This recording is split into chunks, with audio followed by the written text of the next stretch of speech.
Are we live? Are we live? I think we are live.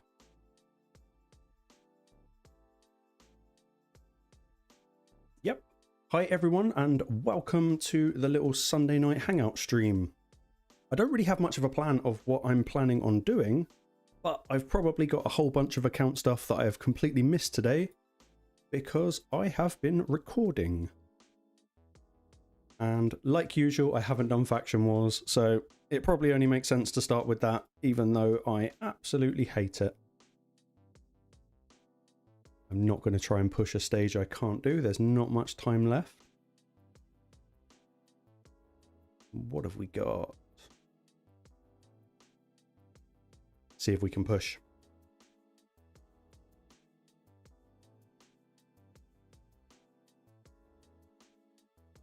Hello to anyone that's joined thus far.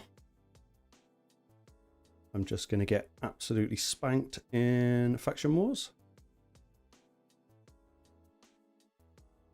I don't even know if any of these champs have actually got gear on them, because I'm so organised for the stream.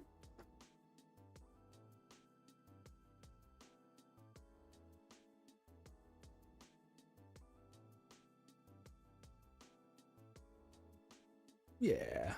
Hopefully we can actually do this. If anyone else is having problems in Faction Wars, you are not alone. I cannot get my head around it.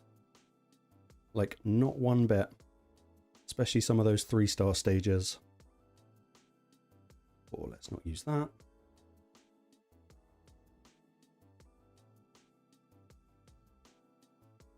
Get him. Get him. So I hope everyone is doing well. Let me know if you're alive in the chat. And yeah, once we've got a little bit of Faction Wars out of the way, I think I'm going to do a little bit of account cleanup because I've been so busy, I've kind of let it slip a little bit. And then once midnight hits, maybe we'll do some live arena because that's always fun. Oh, this is taking ages. Right, wave 1 down.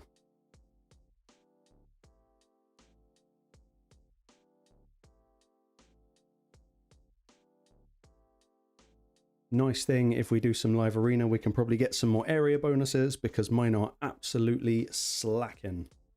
Proper slacking.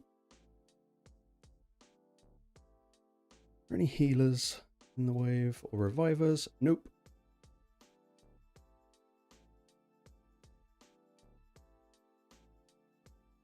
Hello and welcome. I'm not going to pronounce your name because I will definitely get it wrong, but thank you for joining.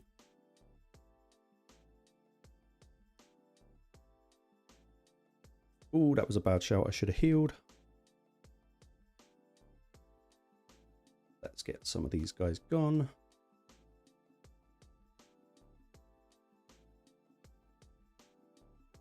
I've definitely hit my limit on Faction Wars. I learned this recently. I cannot go any further with my current roster, or I would need an absolute ton of legendary books to actually push it any further. But at least this wave should be quick.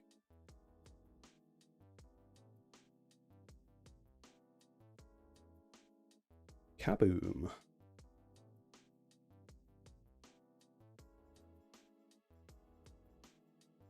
Hi and welcome. Sorry, I'm just finishing off this Faction Wars. I know it's not very exciting, but we got to get our quest done for the day. I'm probably not going to worry about finishing these last 2 quests. I don't think there's enough time to run Chimera, and I'm probably not going to get 5 wins in Tag Team Arena, but we can always have a look. You know, I like to say, I always like to look at the player power, and anyone that's less than 20 million may be worth a shot. Maybe that team we could do. Who else have we got? This one. This looks nice and easy. A little bit of a whale. Calvalax against the Arbiter makes kind of sense. No else. That's a bit of a freeze team. We should be all right. And how to deal with the turtles. We'll bomb them. That's usually the best way to do it. I am, Steve. I am an absolute slacker when it comes to basically anything arena or anything faction wars. I'm terrible. Ooh, don't kill us now. That'd be not the way. Fabian, just... Ugh. I like using Fabian. Don't much like going up against him. Ooh, in comes the smack. Ouch. Ow. Ooh, close.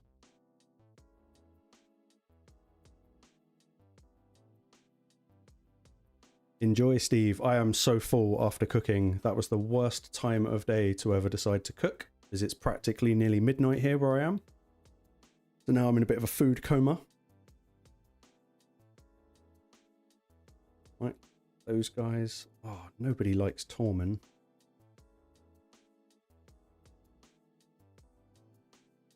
And let's kill some turtles to make up for all the pain of pulling for Leo. I'm sure if anyone else has went for him, then you know how it feels. Oh, Leonardo is evil. Evil, evil, evil. I don't know what we're going to do about that. This one might be a loss. Yep. Boom. We lost that one. That's fine. Don't really think I can be bothered. 46 million player power.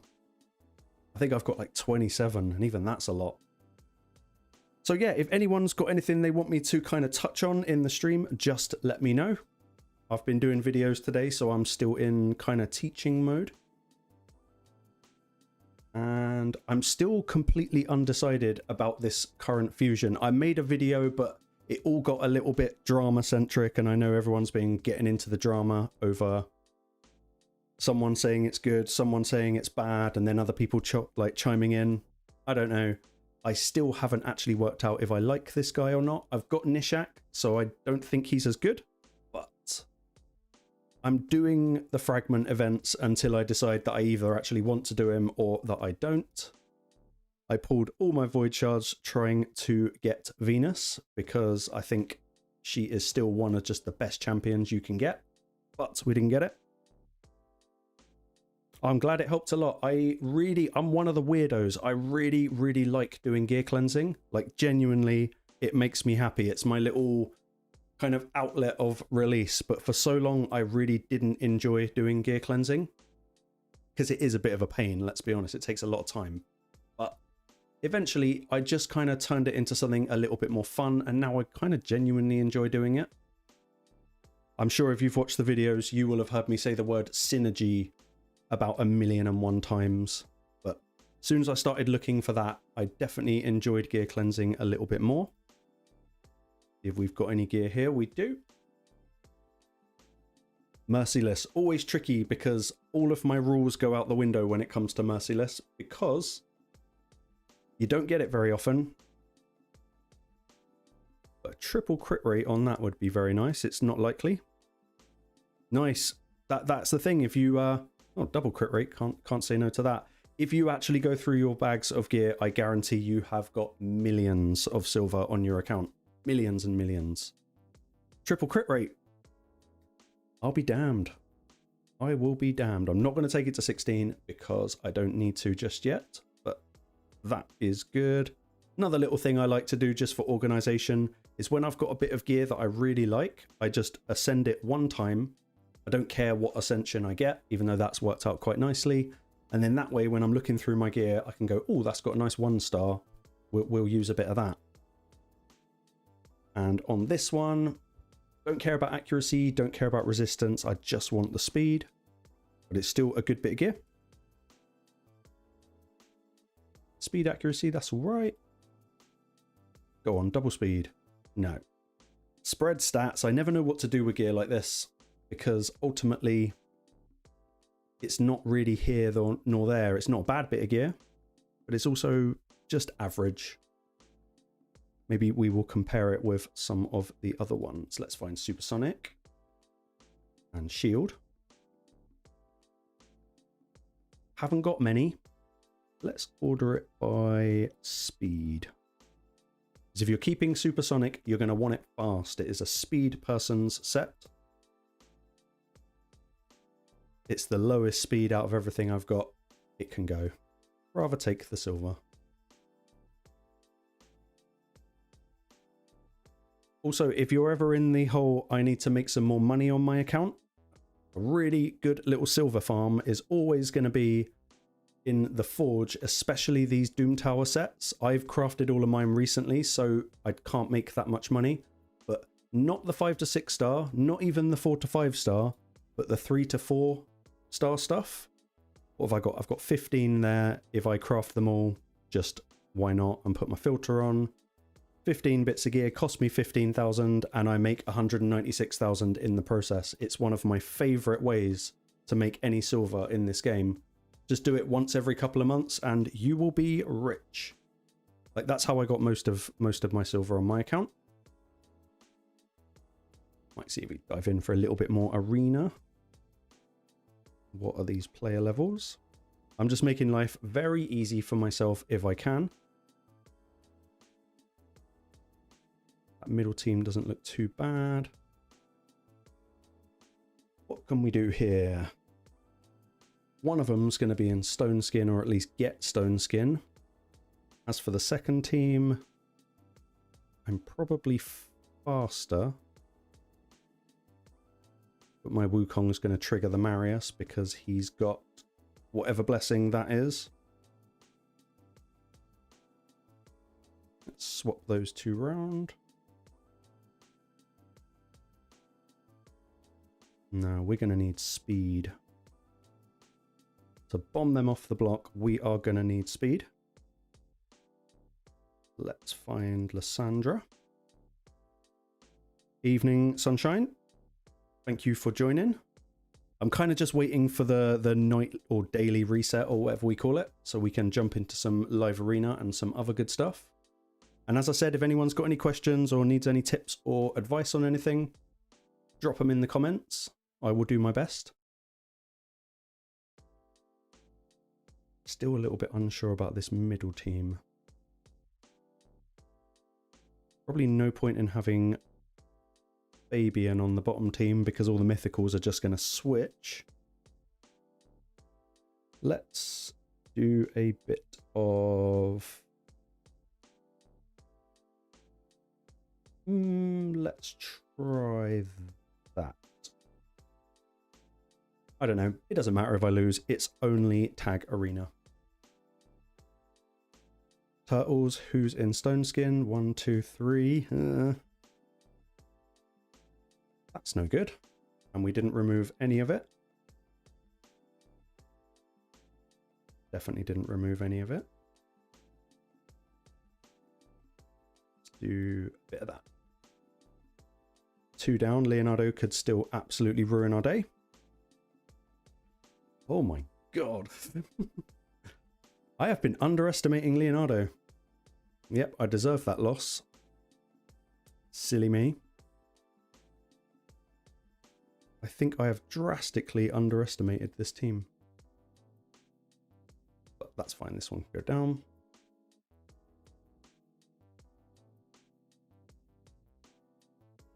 Duchess is probably going to revive everyone. Yep, she will.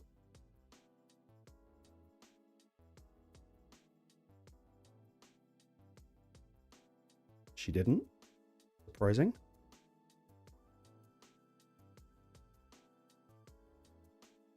One down. I don't mind winning 2 of 3 when it comes to tag arena. I probably shouldn't actually be doing this because obviously resets tonight and I'm probably just going to tank all my points. But it doesn't matter. Let's buff up. Get rid of the stone skin. And let's bomb them. Let's just bomb them all.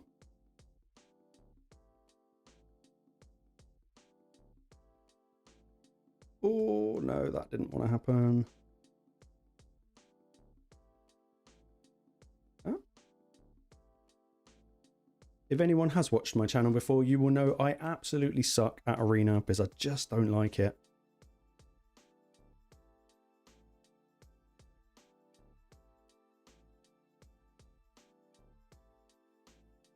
Useless. Come on. Full revive. Nice.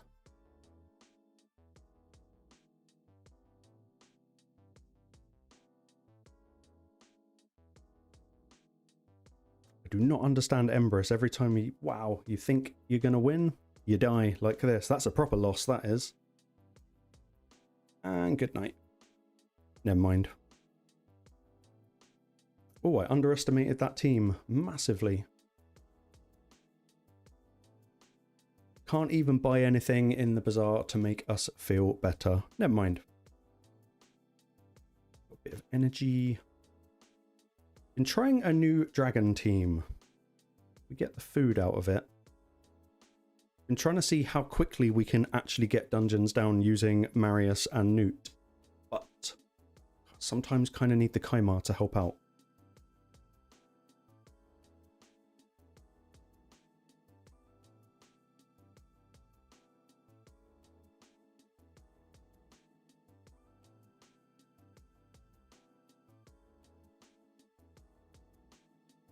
I don't think this team could die, but based on the arena, anything could happen.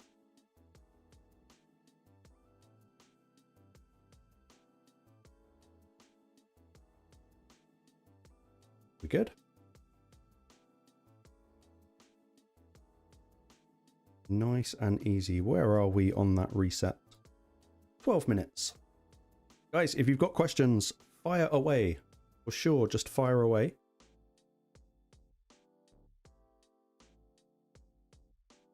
Still trying to get the dragon tournament done. Got a long way to go.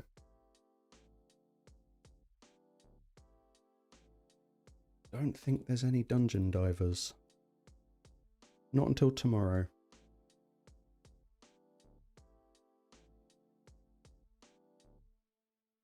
Okay, we can just lurk in arena until it's done.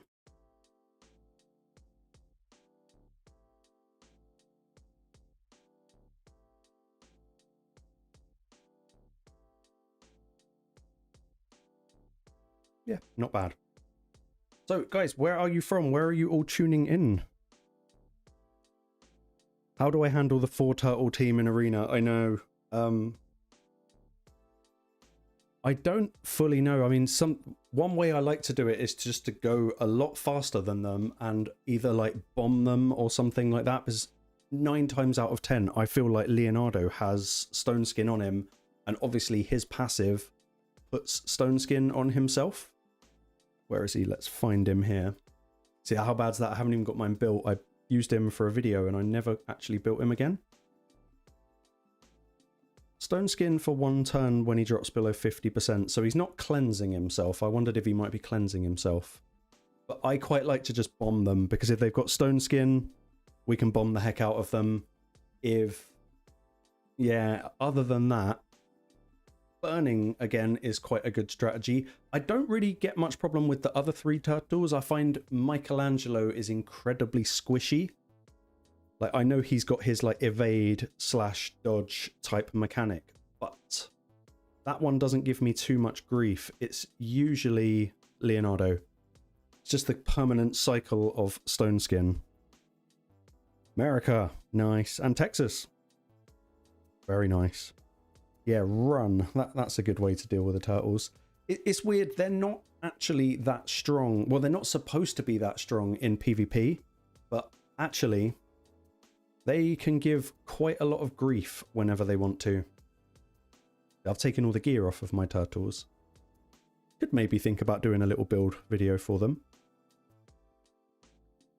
But I think they kept Leonardo, they kept us waiting for so long for Leonardo that by the time he actually came around, I can't speak for the community, I can only speak for myself.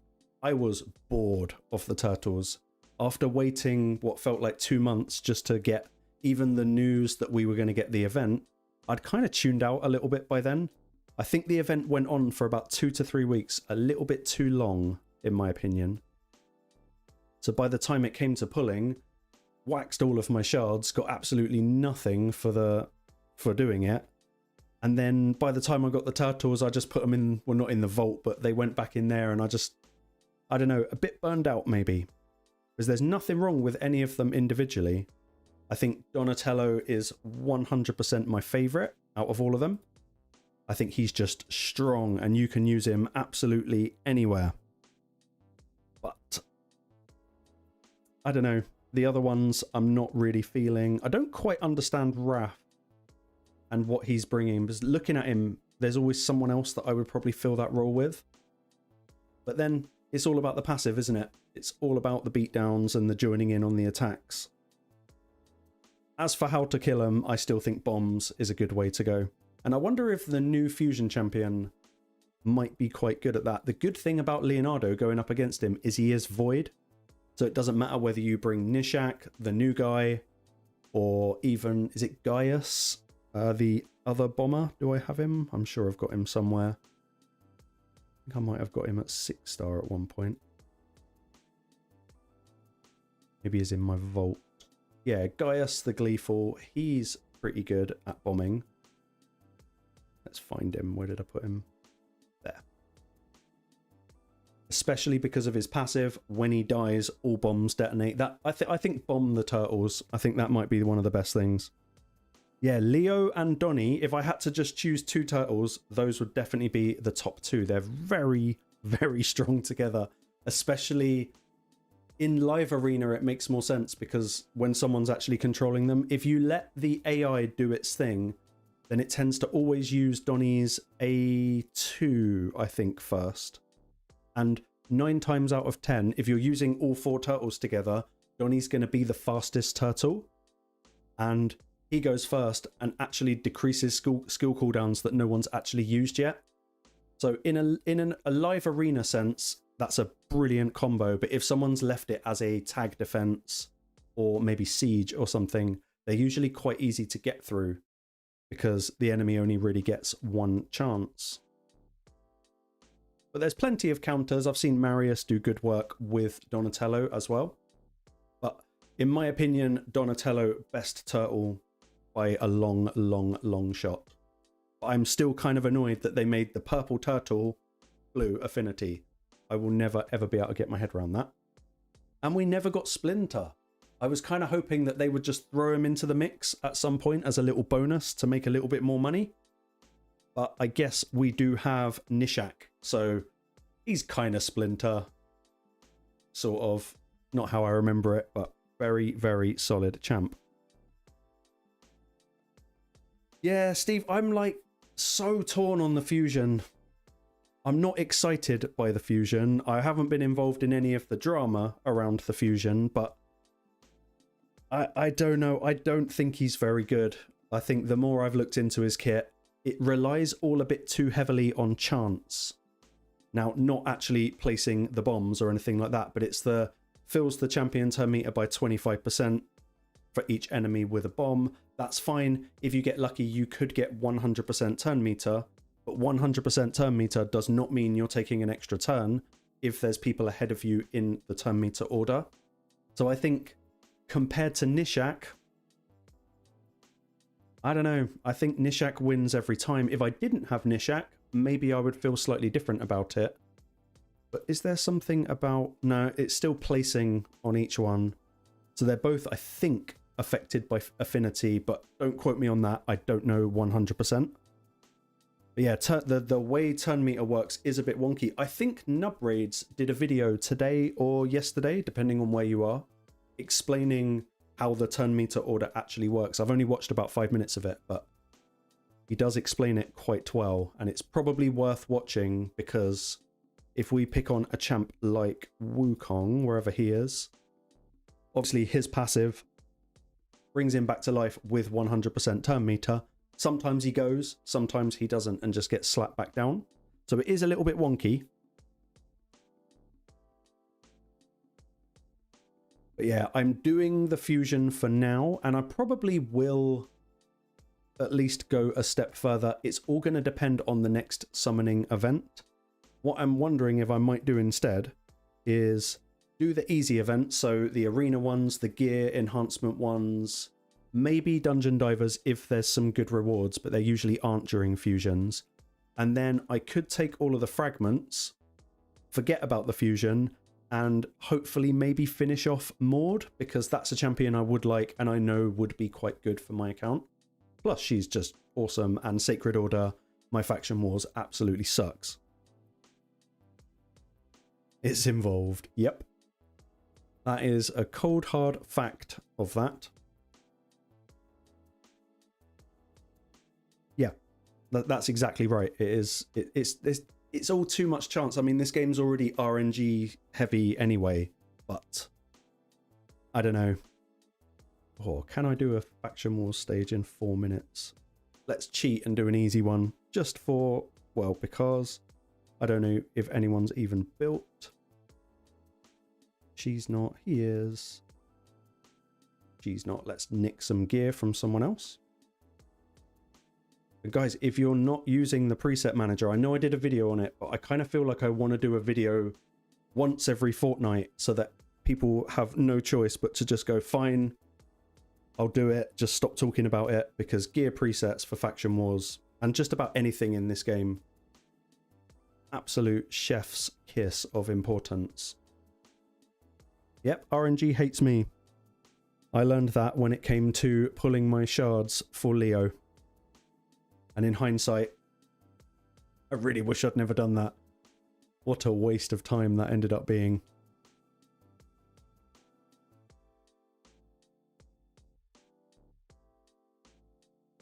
I quite often find myself crawling around on the Hell Hades website because it's really one of the only places where you can actually get reliable information. Like that team, like him and Saf have done so damn much for this game. And, you know, I wish them all the best with their Godforge endeavor. I'm not sure they're going to quite peel everyone away from Raid, which when they announced it, Raid was not in a very good place, and I think people were very, very keen to kind of find a reason to jump ship. But, you know, I really wish them well with Godforge, because everything I've seen so far has been brilliant, and I think they'll have quite a good level of transparency around their game. But yep, Hell Hades, best resource for if you've ever got a question in this game, chances are the answer will be somewhere on their website. Daphnis, yep. Complete goat. Let's kill these guys. Have I still got time? Yeah, still got like a minute. Get him down.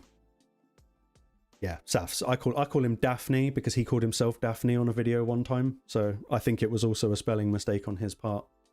But yeah, Saf is just #1 for content creators, in my opinion. It depends how deep you want to go into the game. I can see why you might watch his videos and go, oh, fuck me, this is almost a little bit too much. But that guy and his knowledge, I don't actually know how he finds out half the things he knows. Good, that's that done before reset. Phone typing, yep. Yeah, I would actually argue he is a genius. And just scrolling up the chat, whoever has saved 45,000 gems, fair play to you. I couldn't save 45,000 gems if you paid me. And I'd be intrigued, is that free to play or as a spender? Because I'm telling you now, some of the free to play accounts on this game are incredible. Like, they learned that art of resource saving, and it is absolutely insane how well they are doing. Like, hats off to them.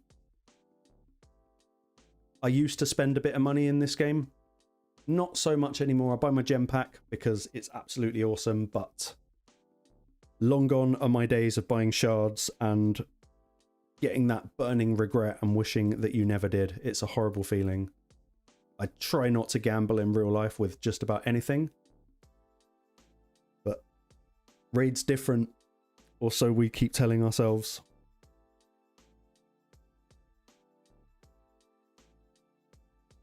That's really good. That's really good. I think every account is like stacked in one thing, because obviously we all have slightly different playstyles and we all have different rosters. And for me, I've always leaned very heavily on gems, but I've always had an absolute ton of silver. And as of late, I'm getting a bit better with my shards. I've been fighting the urge to pull them when I know I don't really need to pull them. But I don't think that's a me thing. I think that's just what happens when you become a little bit more late game. Like I've got most of the champions now, except for voids and mythicals. Haven't obviously got any of the new legendaries or anything like that, but shards I can save, silver I can save, but not gems. 45,000 gems is absolutely disgusting. Well done to you. That's impressive. You can basically get yourself through pretty much any fusion in the game now, even if you had to spend them. What's that horrible way of spending your gems? Is it in the gem shop? Yeah, to buy the big shard pack. 11 ancient shards for 900, which I wouldn't do at the moment, but if I had 45,000 gems, I'll be going shopping. Also, sometimes, sorry, I'm going on a right tangent here. Sometimes when there's a Hero's Path or like Deck of Fate style event, probably more Hero's Path, sometimes it's worth checking the gem shop because they actually offer the points for gems. Now, I'm not saying it's a good return, but if it saves having to pull shards or spend an absolute ton of time, I don't know, farming Fire Knight or something, I'd argue it's actually a good thing. Ah, yeah, of course the Leo Soul comes out when I can't afford it. Because Raid Shadow Legends. Yeah, same. I'm kind of all about gear into silver. That's kind of always been my way. I'm currently like trying to push up to 1 billion silver, but I keep getting involved in certain things and having to spend them. But what can you do? One thing I am going to do is finally finish the Doom Tower because I fell asleep early the other day and I missed my keys. Because I'm a fool. Ah, Sunshine, I promise you, silver saving is really, really easy because what do we spend our silver on nowadays? Luckily, we no longer have to spend silver to change gear. That was different. That was a whole mess of how to balance what you had. But nowadays, the only thing is really upgrading and then, you know, little bits of silver for doing X, Y, and Z. But you'll kind of get to a point where you realize that 99.9% of gear that you pull is absolutely terrible. And are we going to lose this? Yep, we probably are. Damn, we'll have to rebuild the team. Yeah, 99% is terrible. And once you start recognizing it, sometimes you just look at it and go, no, I'm not even going to bother rolling it. I'm just going to let it be. Are we going to lose this? We are. Let's just put a different team in there because that was dumb.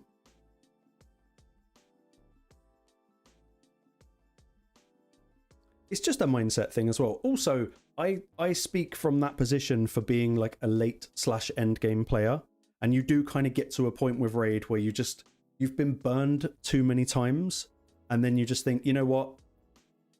I can't be bothered. I'm going to skip that, or I'm just not going to do that, or any such thing. In fact, no, we keep Calvalax as a bit of a safety blanket.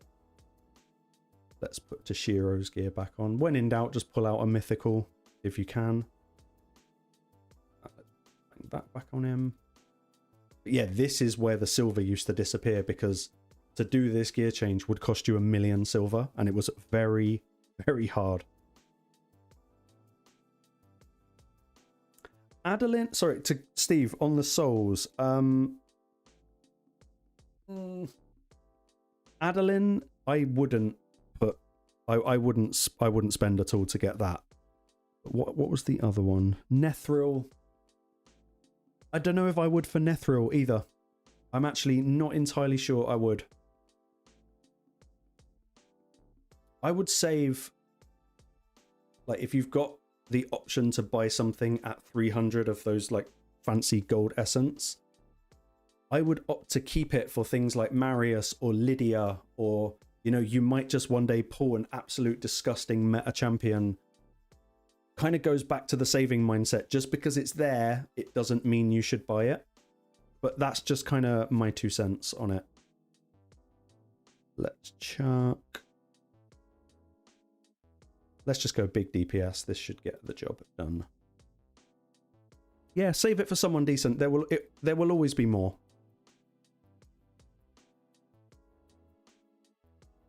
Hopefully we won't get squashed this time. Let's stun him.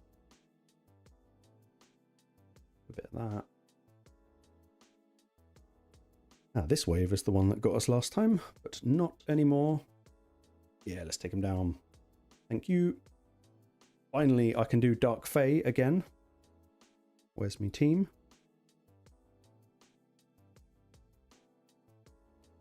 Yeah, you know, Adeline is incredibly good. She's, I want to say, was she a free login champion? I can't quite remember. She is absolutely brilliant. And I think she's the one that can put the Sand Devil to sleep.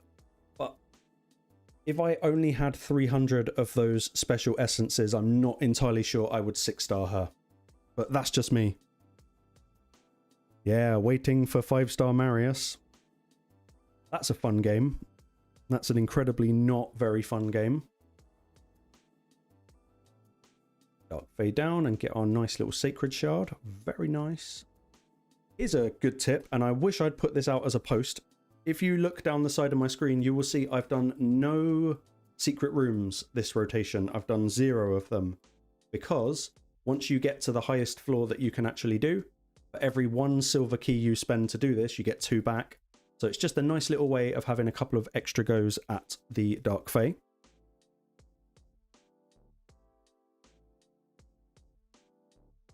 The account, yeah, with Saurus, that's disgusting. It's...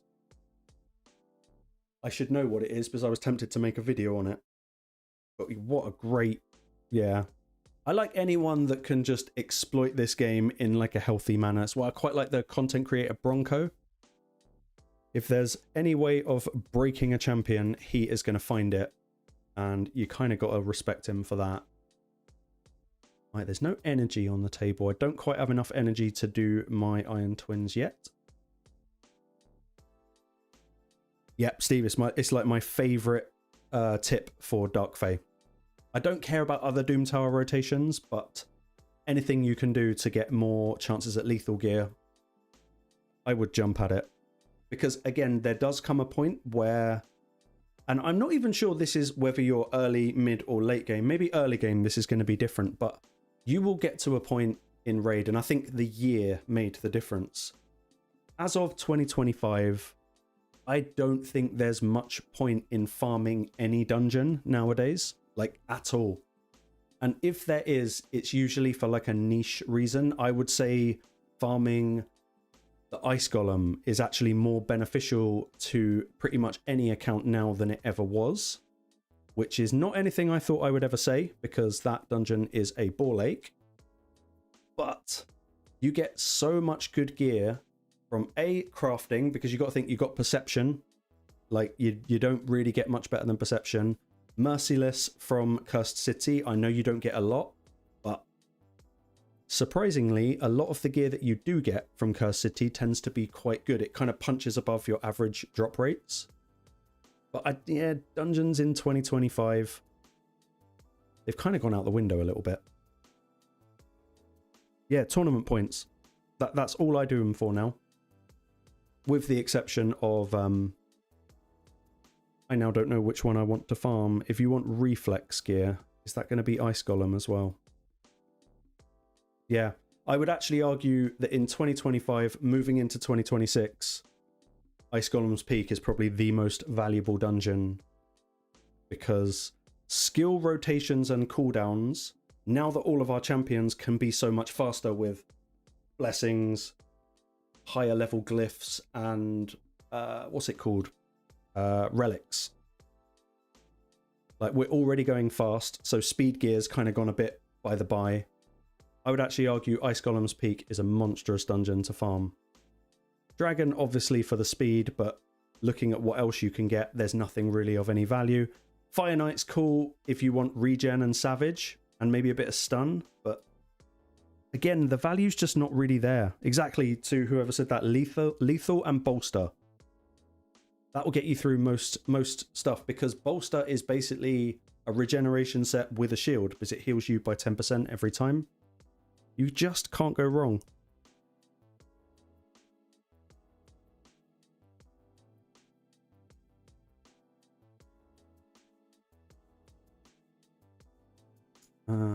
Let's see.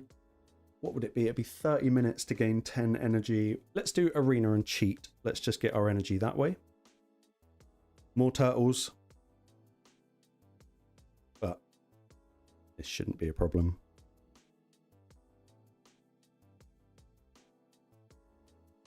Yeah, Amius, he's fun, isn't he? That's one of the more interesting bosses they've added to this game. I don't think there's actually many people that enjoy the Amius fight, but I do like what it's trying to be. Did it deliver? Not really, but I like the fact that they added layers to the mechanics, but that's about as far as my appreciation goes.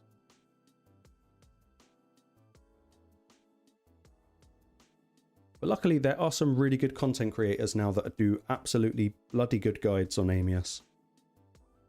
I learned how to beat him by finding a content creator that had like 7 subscribers. I can't remember what his name was. It was something, it was either something Wood or something Wolf. And yep, helped me understand it.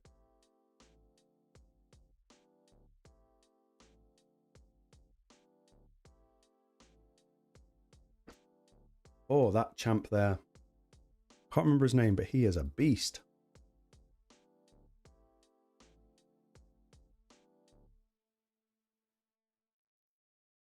Yeah, Calvalax is, yeah, like we were saying about saving for souls. There are certain champions that kind of need souls in order to be very, very effective. Is that, what's her face? Yeah, Adeline, yeah. So that, yeah, I wouldn't put her in that category, but for someone like Calvalax, it's pretty much a no-brainer for him.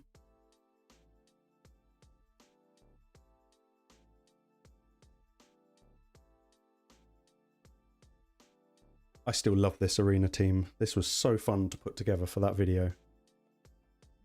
Not sure it's been beaten by anyone yet. Yeah, I'll tell you what, Ash doesn't do many guides, but I like him because I feel like he takes his time. If a new boss comes out, Ash isn't going to be the first person to put up a video about it. I quite like his style of just sort of sitting back and going, let's actually work out a way to do this that isn't going to upset the community. He's definitely top tier when it comes to that kind of stuff.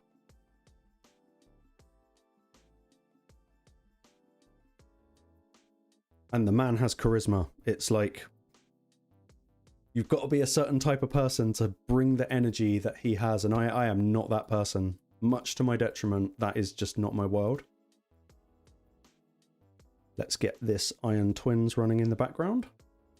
And let's see how many daily quests we can do.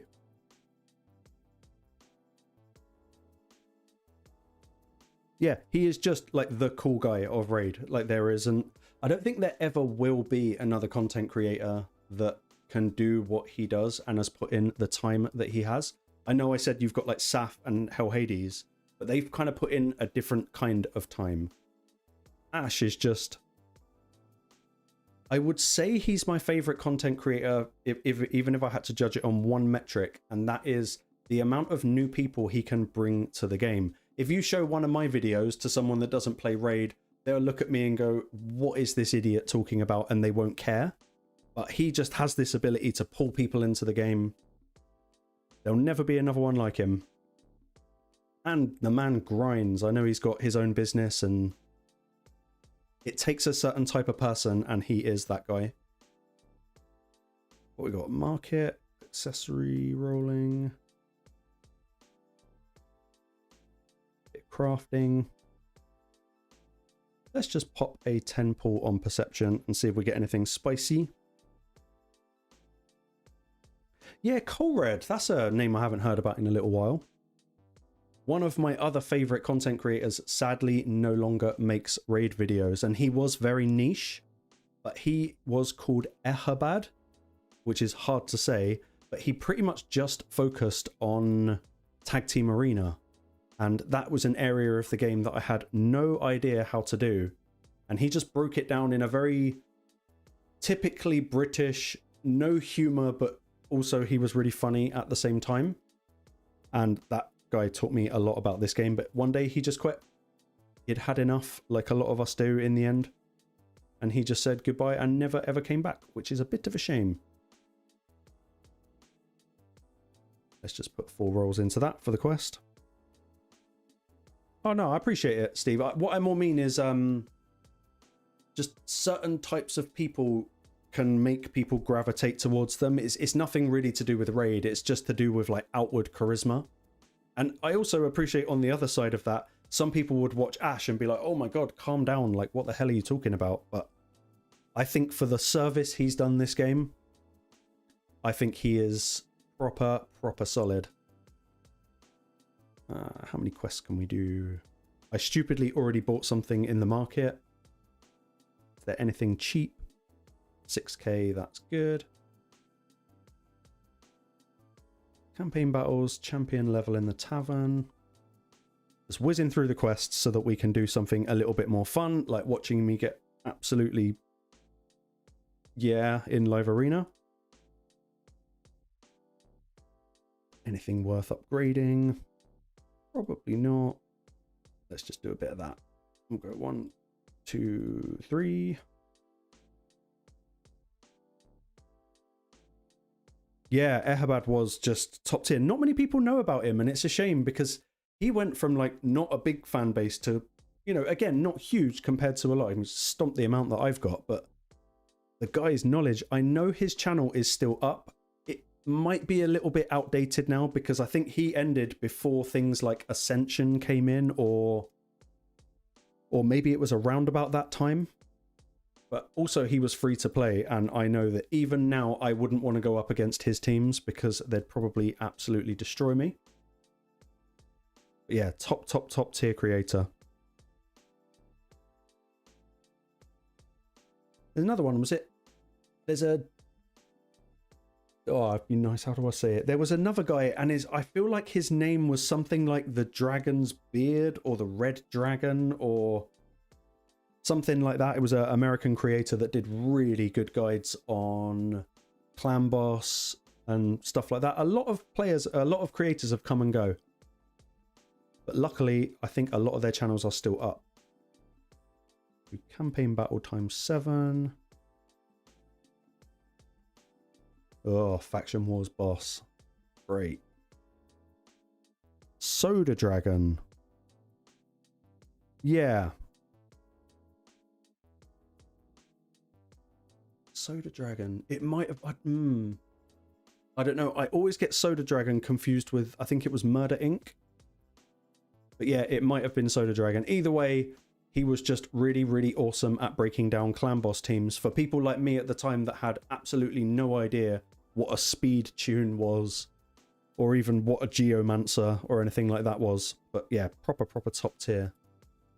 Let's get those campaign battles out the way. What have we got? You guys can go, you can stay.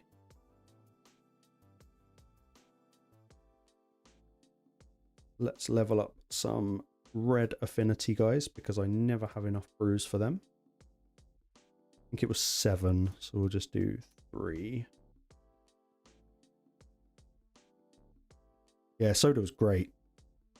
I think you might be right. I think that probably is the channel that I'm thinking of. It was definitely something Dragon.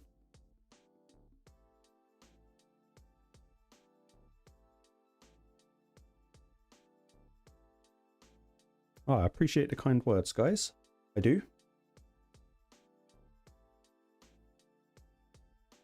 This whole content creating thing actually started in the most weird way because in my old clan, we were very casual and there were only 2 people that ever actually, like, you know, played into the clan and did stuff. And the other guy, who I think is actually still in my Discord, he messaged me one day and he was like, Dan, I do not understand this thing. Can you please explain it to me? And because in raid chat, you can only type like a little message, a bit like old school Twitter, I kept kind of typing it and I couldn't finish it. So I thought, sod it, let's make a video. And I just really enjoyed it. So I thought, oh, let's make some more videos. And then this happened.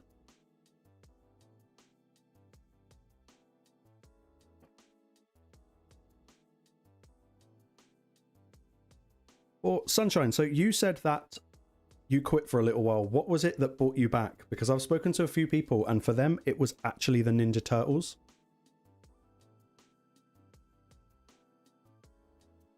That's that done. Is there any more free energy anywhere? Nope. Yeah, it was quite a funny way to start. And let me tell you, this video, I've probably got it somewhere and one day I might post it, maybe just in Discord. I went on like the rant of all rants. Like once I got started, that was it. It was like 30 minutes of me just absolutely hammering a couple. It was actually based on a couple of creators. And not insulting them as, you know, people, but there was a conflicting message and I just went absolutely in on it. Because it was at the time that I spoke about earlier when everyone was a bit pissed off with Raid and everyone was talking about Godforge. And I felt like the whole content creator community was really negative for a little while. And I could feel it like pulling players away from the game because, you know, a channel my size isn't going to have the reach that they do. But when you're, let's say, Ash, Nubs, and, you know, Boozer and all these people that collectively have hundreds of thousands of subscribers, if they're all talking very negative about the game, it is going to have an impact on the game itself. So yeah, I jumped right on my high horse and I just did an absolute tirade of a rant. And I uploaded it to YouTube and then I deleted it about 30 seconds later. I just thought, no, my first video cannot be getting involved with a drama. That's just not my world.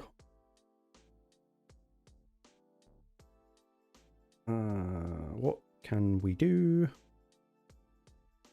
I guess we got to do some live arena, which is about as much fun as walking on hot coals.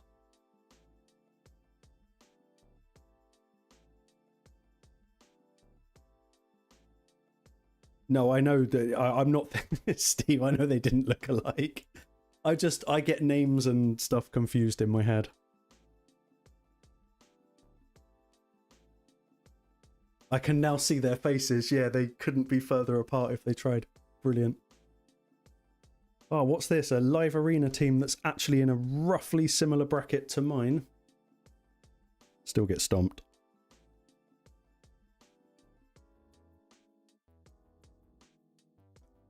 Yeah, see, Sunshine, that is I think this is kind of what I want to give to the community in terms of creating, helping people understand mechanics. It's not for everyone, but sometimes we can just smack our head against the wall in this game and not quite understand what we're doing. But that kind of, for me, for a person like me, understanding the mechanics of something will help me actually enjoy it. And Steve, do I use Cheshire Cat? Not as much as I should, but he's awesome. Like really, really awesome champion. I would throw him into live arena, but well, I mean, I just probably lose anyway. Oh, Mr. Mythical. Okay. Let's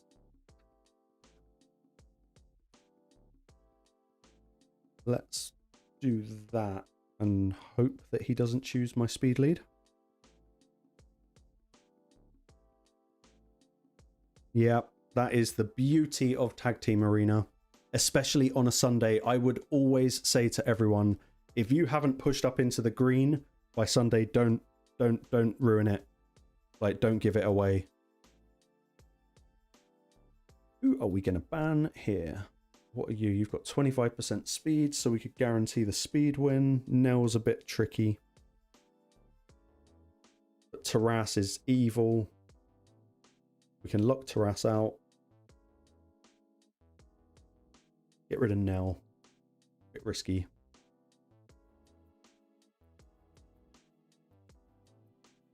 Go on, Andy. Oh, of course I can't lock out because they banned my lockout. Never mind. Burn them. That's all we can do. We can just burn them.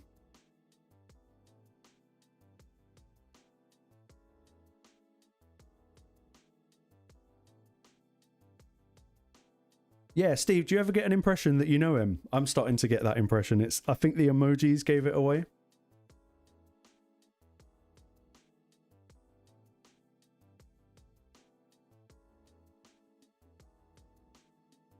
Oh, come on, Marius. Send them away.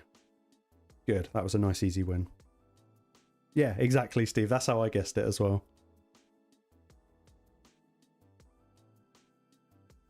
50 more energy. What goodies can we spend that on? Might not do dragon, but although there probably is one quest for getting accessories and artifacts.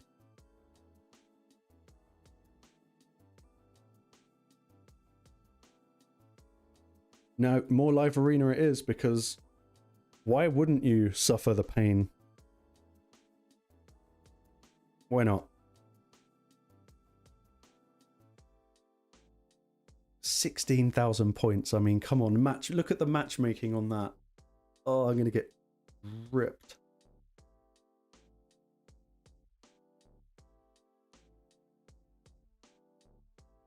Oh, I love you too, Andy, mate. I'm still at this stage, right, where I haven't actually told any of my friends. Like, they're all saying, oh, what's your YouTube channel? What do you do? What do you do? And I haven't told a single one of them. And I'm just waiting for the group messages on WhatsApp or something to just be like, gotcha, found ya. Why the hell are you talking about Raid Shadow Legends? Why are you such a nerd? I can see that coming in my future.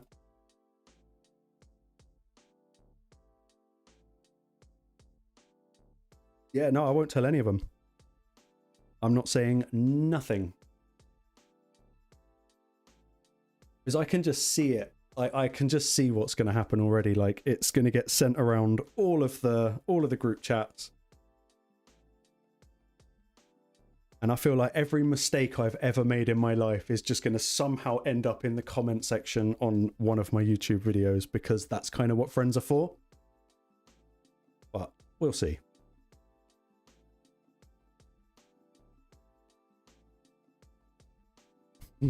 No, I'm not playing that game. Oh, who do you ban? It's got to be Marishka. They're probably going to ban Calvalax.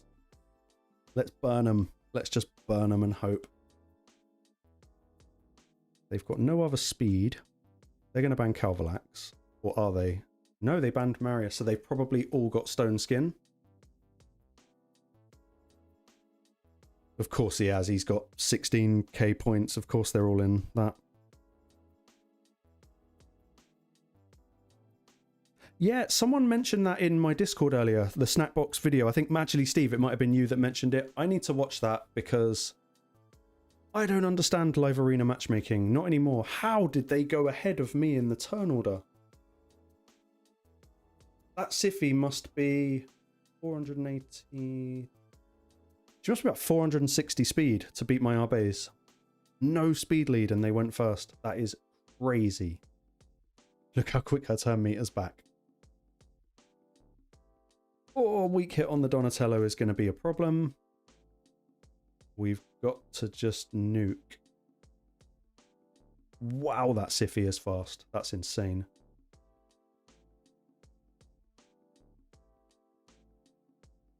Oh, it did nothing. Oh, I'm going to get wrecked. Put Arbes to sleep. That's what I would have done. And Leonardo's going to not kill him. Taras is just about to end my day, I think.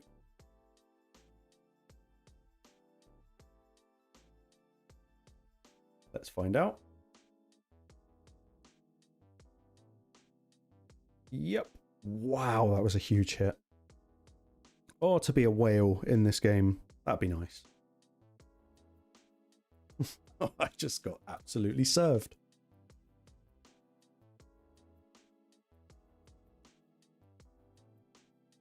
That's nuts though, isn't it, Steve? Because you got to think, especially in that team that I just went up against, they didn't have a speed lead. So my Arbes is, I think, 408 with a base speed of 115 and a 25% aura. So she's probably about 455 speed in total. That's nuts. They were fast. And none of my Calvalax poisons landed on the Siffy. And my Calvalax has like 600 accuracy. That was a tanky ass team.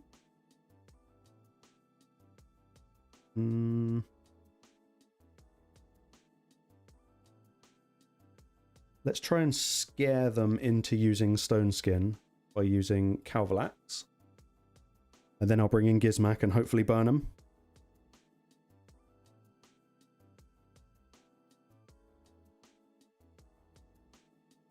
Yeah, I'm thinking about it. I mean, I'm applying that. Is this the same team? Come on, it's not. I'm kind of applying the same logic with my classic arena team, because technically all 4 are now in the team, but most of the time they'll ban one of them. I guess I could maybe replace Gizmak with Sulfurion or something like that.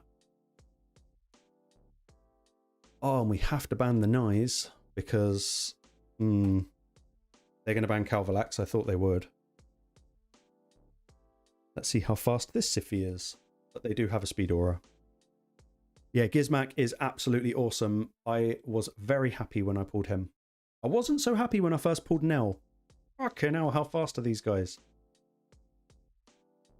But if they buff, they get poisons. They didn't buff. That's what. Oh, they put me.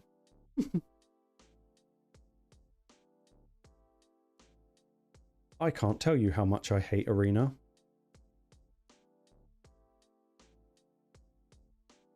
If you transmorph, are you going to die? Yep. No, and you're back.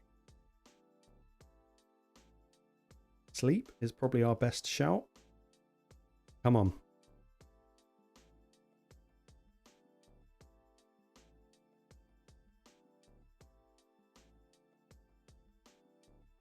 But we've got True Fear on us. Watch it tick now, and I get absolutely... Aha! You should have waited, Mr. Svarog. You probably could have still won that. Totally nailed it. Didn't really deserve to win that.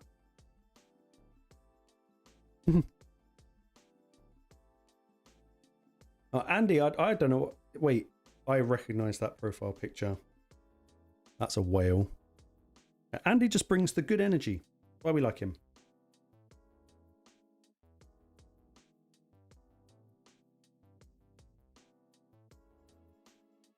So I'm going to do a video. This is kind of at you, Steve. I'm going to do a video on Sulfurion simply because we had a siege. It wasn't the last one. It was the time before that.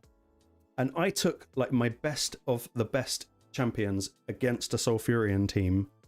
They had no speed lead and they beat me every single time. I must have used like all of my rebattles trying to beat them. And I couldn't for the life of me understand why. And it's definitely all to do with his passive and the turn meter boost.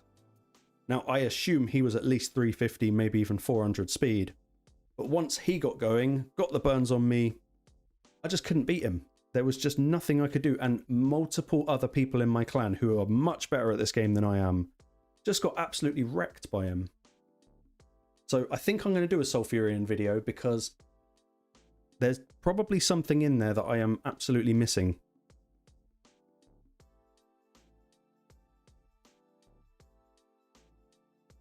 You may appreciate us, Andy, but what's really funny is your name. I've got an Andy friend and your name is exactly the same as him. So that's just confusing me now.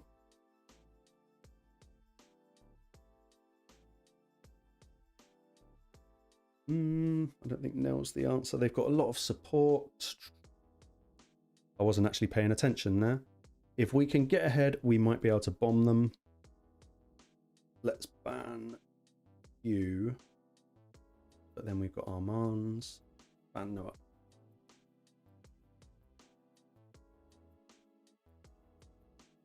Yep, that's exactly the that's the issue. I see other people use him and he seems to just smack, but when I use him, he does nothing.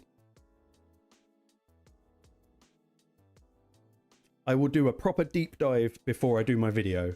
I won't do the deep dive on videos. Don't think anyone will want to watch, but... Oh, Cheshire Cat strong. How can he go... This is that funky turn meter thing as well, because he went ahead of me even though Marius got an extra turn. Sometimes you just don't understand. Bear with me, guys. I'll be back in literally like 20 seconds.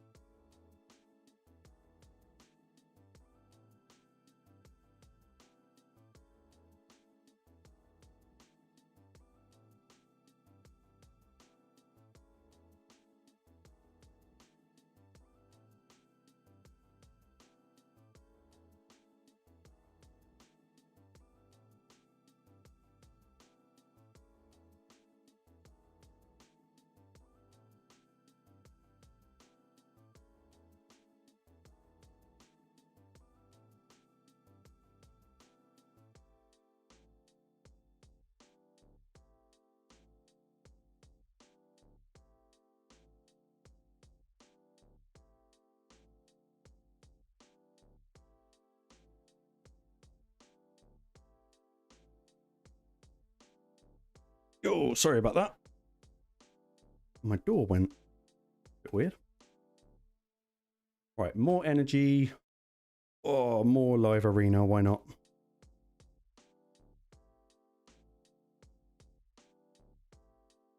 Don't worry, I wouldn't leave you lot for that long. You can't be trusted.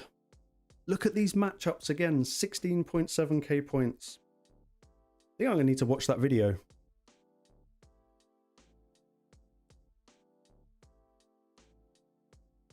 Maybe this is another thing that I find a bit annoying about live arena is I find myself just using the same champions over and over again because they're like the best built.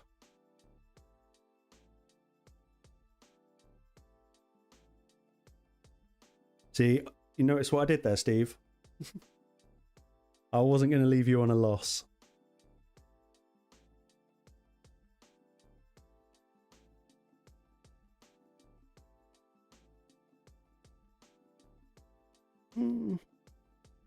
Yeah, it's always the same.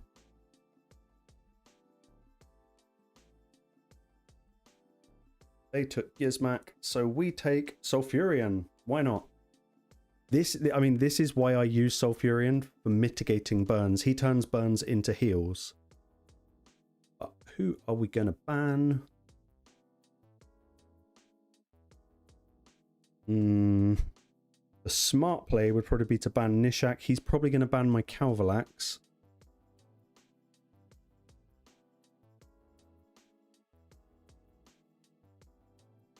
Let's go with that.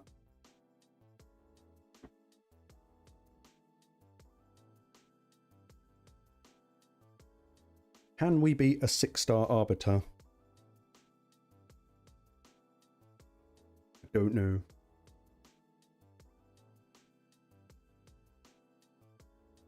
Nope. Oh, and they've got the Armands. This is not going to go well for me. Yeah, Steve, you'll get it. I am still learning counters. Oh, does that mean Marius hits back? It does. That's good. Yep. It's taken me a long time. And like I was saying about that Ehabad guy, he taught me a lot about counters just watching his videos. Right, this should take the Gizmak out of the equation. Do we remove the stone skin? We do. Very nice. See, Sulfurion comes in clutch when you're up against a burner. But yeah, learning counters, I'm still on my little journey of that now. And it's actually really hard to do. If you don't have the champion, you can watch as many videos as you like on them. But sometimes you never know what you're doing until you actually use the champion. And that makes it a bit tricky. It's a little bit like fusions. You can watch every top content creator use a fusion, but that's on their account with their gear at their progress level. And it's the same with counters. You've got to get your hands on them to actually fully understand. Like Nell. I couldn't explain to you what Nell does. I could sit and run through her kit all day, every day, but I couldn't actually explain to you what she's doing.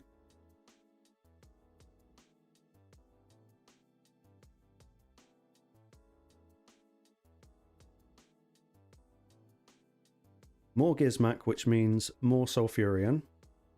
That's about the only counter I know. We need speed. They've got burn, so I don't really want to bring anyone too stone skinny. Empress is a problem. Try that.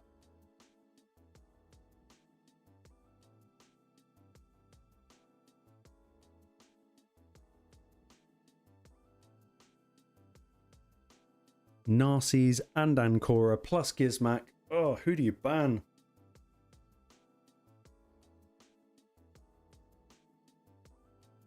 Or do we just neuter them and bomb the crap out of them? Let's go with that. Ancora's only 19% aura speed. Take a risk. Because I hate Narcies and Ancora teams. I don't know the counter to that. All I know is don't bring a shield up against Narcies. If we take away their speed...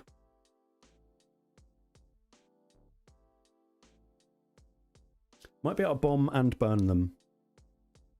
Maybe. I don't know. Oh, thanks, Thorpe. Much appreciated, mate. Welcome to the channel.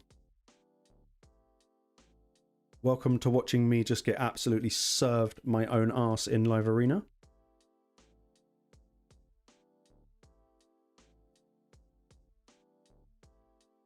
Yeah, you can't judge a champion based on what you've seen someone use it with. And actually, in the content creator's defense, I couldn't get my champions like at a lower level of artifacts because of ascension and area bonuses and all of the stuff like that. Nice win. Because, you know, all of those stats are kind of built into our champs now. I'm tempted to try a free-to-play, but then it's going to be, what, like a year before I can actually be of any benefit to anyone. So it's kind of it's tricky. It's why I haven't made a video about the last 2 or 3, is it 2 fusions or 3 fusions? Because I don't really want to say to everyone, look, definitely go for this guy or girl and spend all of your resources, because it wouldn't be fair. It just couldn't really be fair. Do we have enough points to go shopping? But my awful area bonuses. For my level of account, my area bonuses are embarrassing. Kind of want Hydra, but I don't need Hydra. It just seems like the right thing to do. And I kind of despise faction wars, so I don't like spending my points there. Okay, if in doubt, this is going to be the biggest tip I can leave you guys on any video. If in doubt, just do nothing. If you don't know what to spend on, just don't. Oh, hello, Wicked, mate.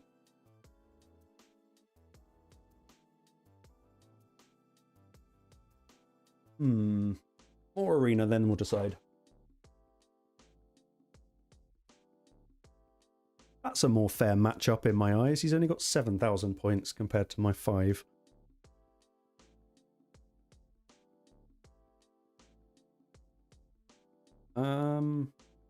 We have to go. It's kind of the rule, isn't it? If you go first, you pick Marius.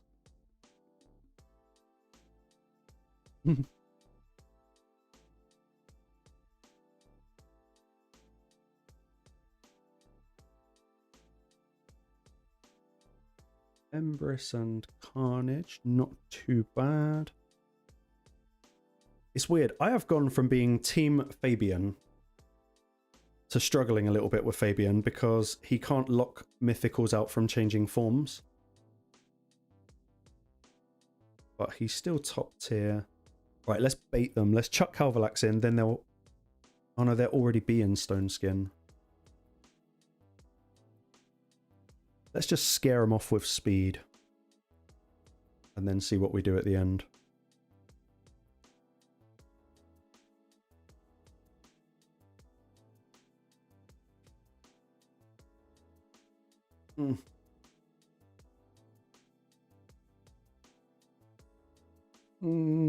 Nice. Yeah, I guess. Okay, let's go back to this plan and assume they're going to ban the Calvalax, and I'm going to maybe ban the Nyes.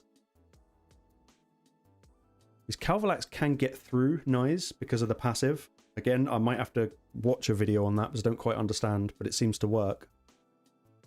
If they don't put anyone else too scary in, I think they'll ban my Gizmak. I don't think they're going to ban Calvalax because I would guess that Embrace, Nyes, and Carnage might be in Stone Skin.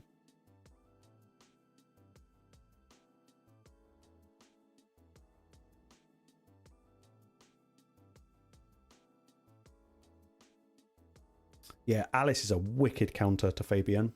Do you know what? I've had Alice and I've got a 5-star and I have never even once put a single bit of gear on her. It's like too many champions. I still think they're going to ban my Calvalax, so I think I'm going to ban Nyes, and it's probably going to be my mistake. Yep, they ban Calvalax. We might have the speed advantage, maybe. Maybe. No. Who's going first? No. Can we cut in? No. speed lead Lazarius. If he's DPS, we are done. No, he's not. Good. Lockout. Good. And let's nuke them. Why not? We can't get the buffs on us, but why not? I see what you did there, Steve. So, like, when is Thanksgiving? Because I know we were talking about it in clan earlier. Sorry, in Discord earlier. If there's one time I ever want to go to America, it's for Thanksgiving.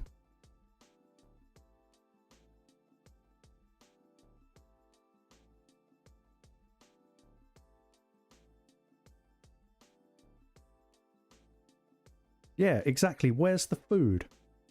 Where's the turkey? And Steve, this is a question for you directly, mate. Do you deep fry the turkey? Because a part of me is fucking horrified, right, at the concept that you would do such a thing. However, there's this other little part of me which I know it's going to taste awesome, but I've never had it.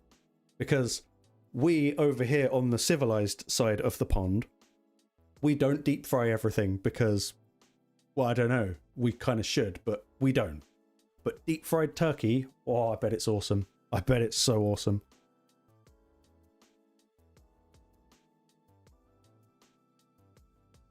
Look at these matchups. Like, you can already tell this guy's going to be a pain in the ass because he's got a nice fancy, whatever you call that. Last Thursday in November. So basically, Black Friday is also Thanksgiving. Like, how do you lot cope?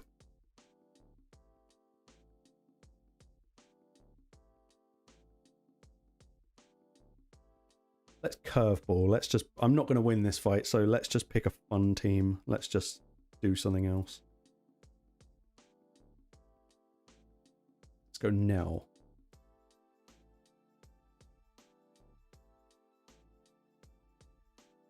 Yeah, but I bet deep fried turkey is wicked. I don't know how long it would take to cook. And also, like, the size of the pot you would need to deep fry a turkey. It's got to be, like, for real, like, something, like, absolutely massive. Like, half an oil drum. I'm here for it. I want to give it a go. Let's play the go second game. How much can we piss them off? They've got too many force affinity for me to bring in him. Let's go buffs. That'll weird them out a little bit.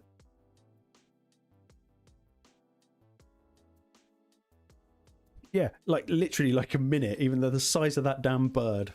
Oh, I bet it's so good. I've watched a video. There was a DJ that I used to really like, and he did he's from the UK, and he did a little like vlog tour. I mean, that's how old this is. I still say vlog. But he went over to America for some sort of Thanksgiving type thing, and all the bastard did was eat turkey, and it looked wicked. Get rid of the speed. Oh, they got rid of Nell. Brave.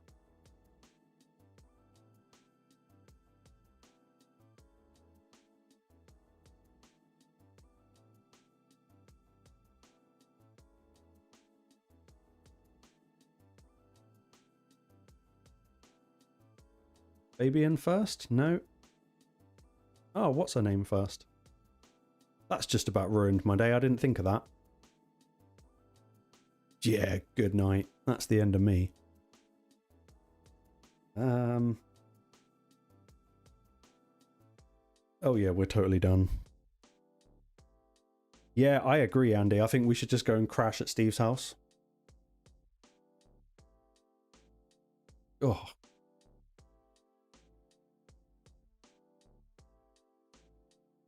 This is my, like, why do I do arena face?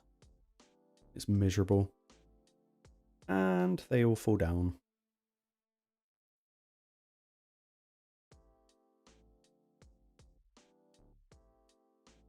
Come on in. Yeah, that's the end of that.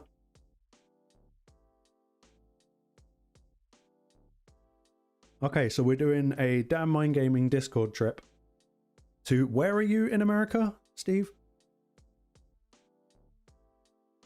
Andy's buying all the tickets. Like, we've already covered that.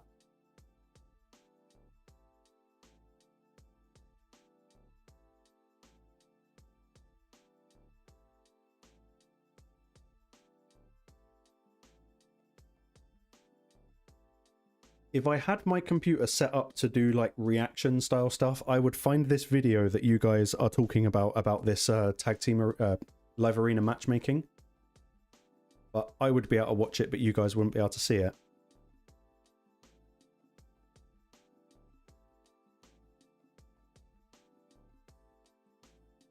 Yeah, Andy, see, we're just going to basically do that. What could possibly go wrong?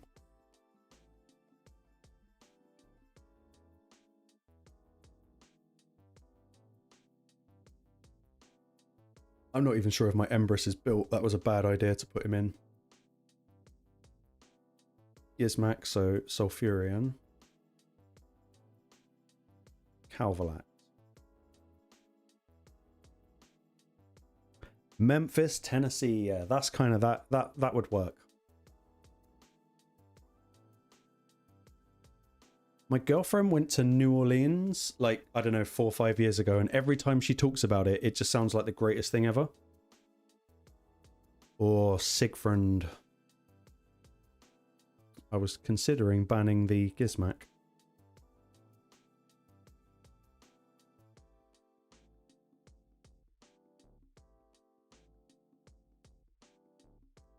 What have I got to deal with them? Mikage? No, we go speed. Yeah, see, that made me happy as well. That's the first thing I thought was Elvis country. But is it like one of those things where if you're from that place, you're not into the thing? Like, I'm from England and I don't drink tea. And if you're from Memphis, do you just like not do Elvis? Is that a thing? Oh, I thought they'd ban the Calvalax there. That's not going to happen.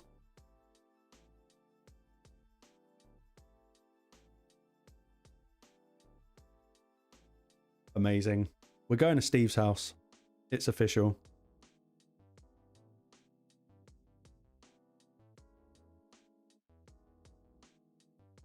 Yep.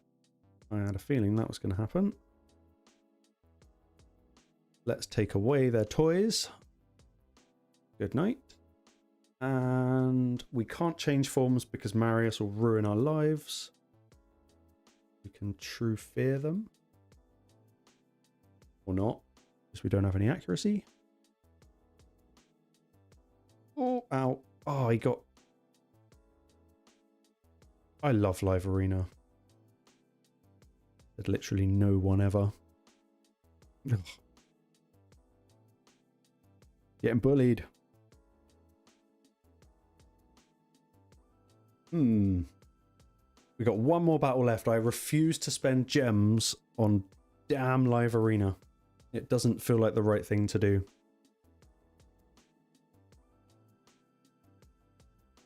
Is this one of those pity wins that they're going to give me? And this is not actually a human, it's a bot. I'll take it.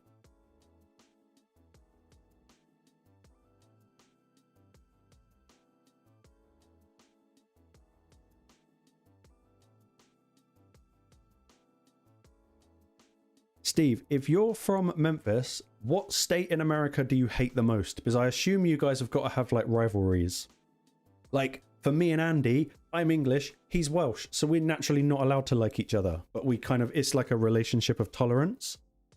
But, you know, it's the same with France and Scotland and Ireland. You know, we English, we apparently hate everyone.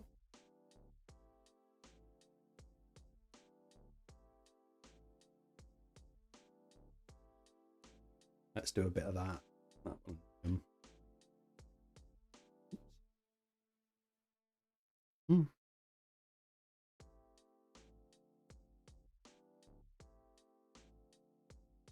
This is what happens when I stream when I'm tired. I'm just going to start being really mean to everyone. I don't mean anything by it.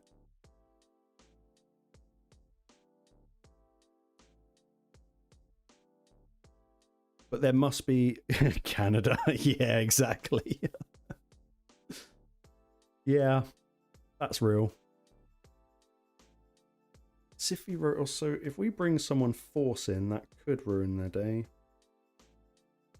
Or magic?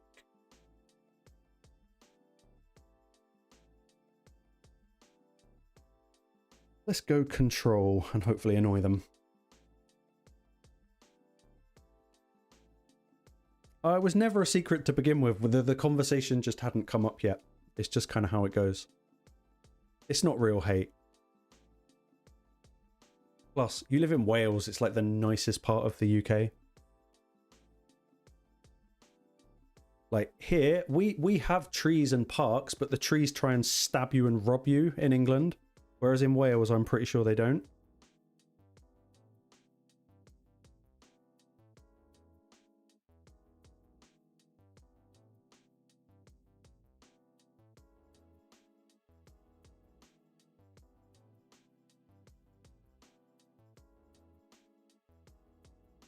Understood hate. That's how it is.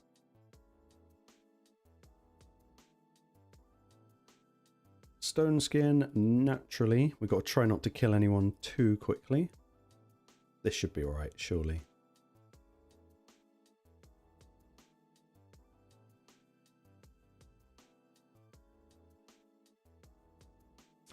Oh, that guy hits hard. So you can be a sheep.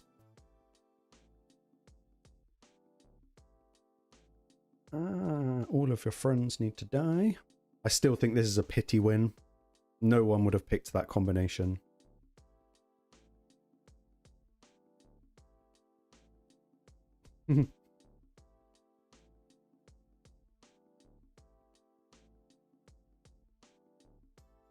Don't get your extra... I didn't know that that could happen. I actually didn't know that that would break sheep.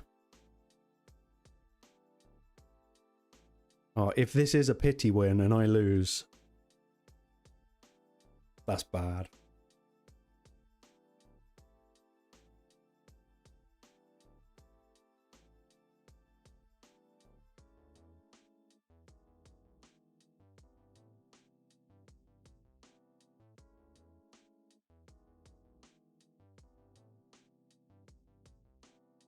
I don't actually hate anyone. I'm not sure I could hate anyone.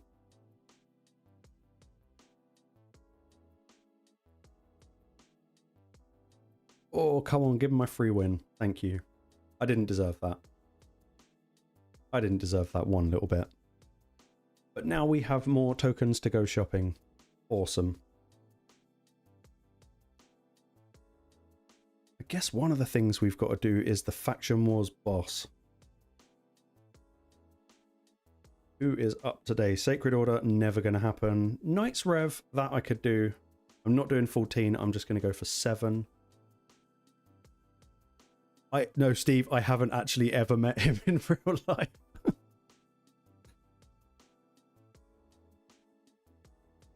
Yeah, exactly. Hate is just, if I say I hate something, it means that I feel strongly enough to care about something.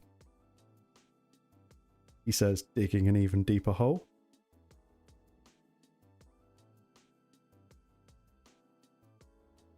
I'm only going to use one key on this because there is a stage of Knights Revs which is giving me such pain.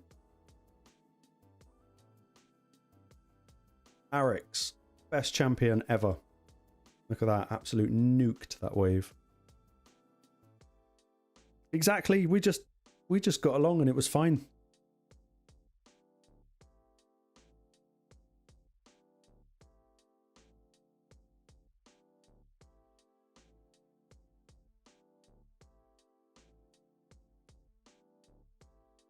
I can't remember what this boss does, but probably something annoying. Reflect damage. That'd be fun. Puts it up straight away, obviously. Ow. And puts Berserk out. Cool. Nice.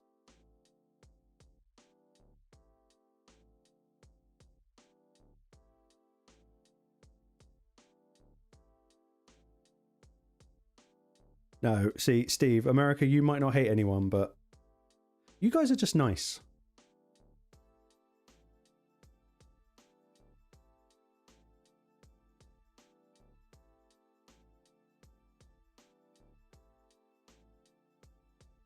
Oh, the reflect damage. Everything about that is annoying.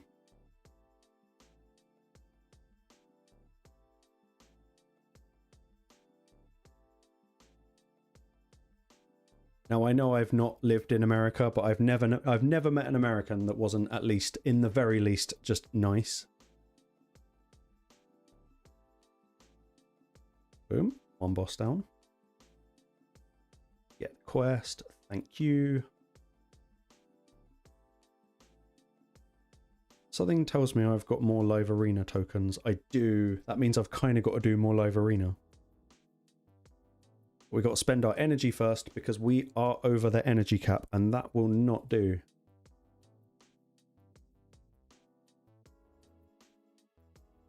Do Dragon Run, that should do it.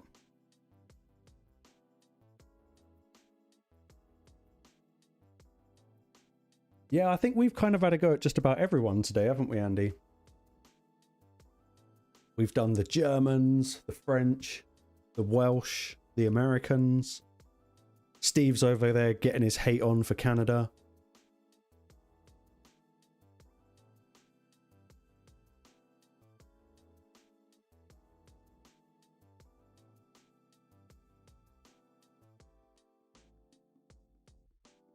That is a bit of gear that is not worth keeping. 2 flat stats on an epic. It goes in the bin. Flat stat gloves. Bin.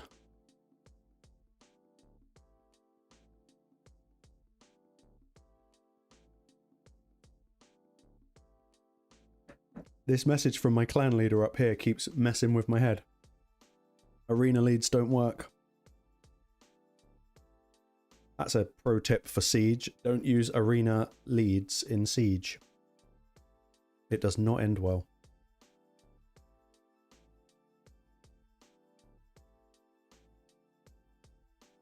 Not very good helm. What have we got here? Also not very good. Right, we're back below the energy cap, and I'm feeling like a little bit more pain. Just back to live arena. Why wouldn't it be back to live arena?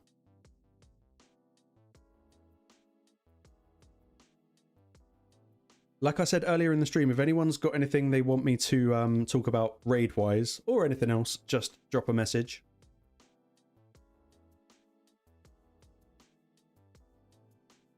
Otherwise, it's going to be like a full-on, all-out war between America, Wales, and England.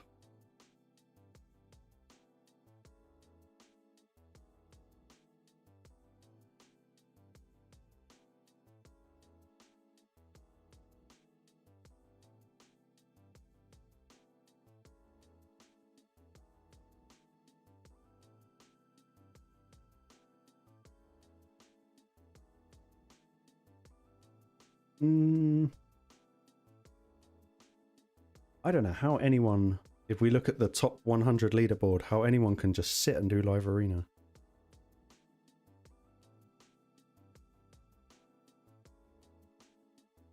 Let's chuck Sulfurion in. I'm liking him today. Everyone is welcome. Absolutely everyone is welcome.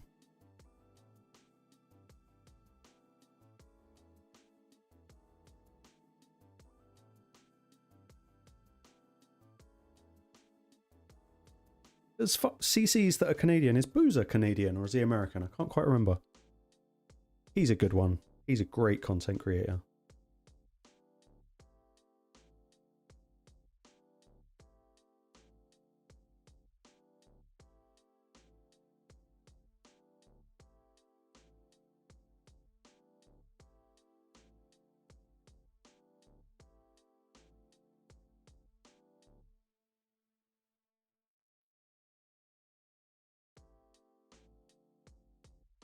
Bald beard glasses.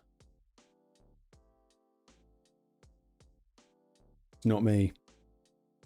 It's definitely not me. You're going to ban Marius? I thought they were going to ban Marius. Oh, they've gone for resistance. Let's see what happens here.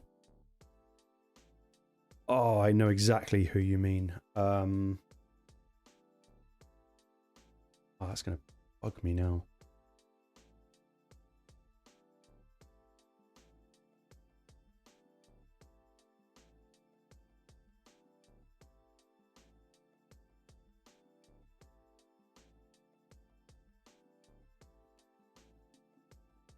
Does Empress have... Not Empress.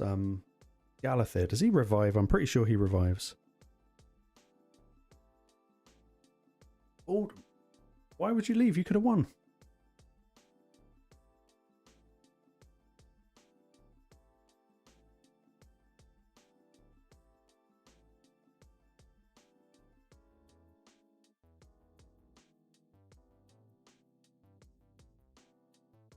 Speaking of Greece, so just at Sunshine, who mentioned Greeks, I went to Athens a couple of years ago, and I must admit I was quite shocked when I got there that it looked nothing like what I thought it was going to be.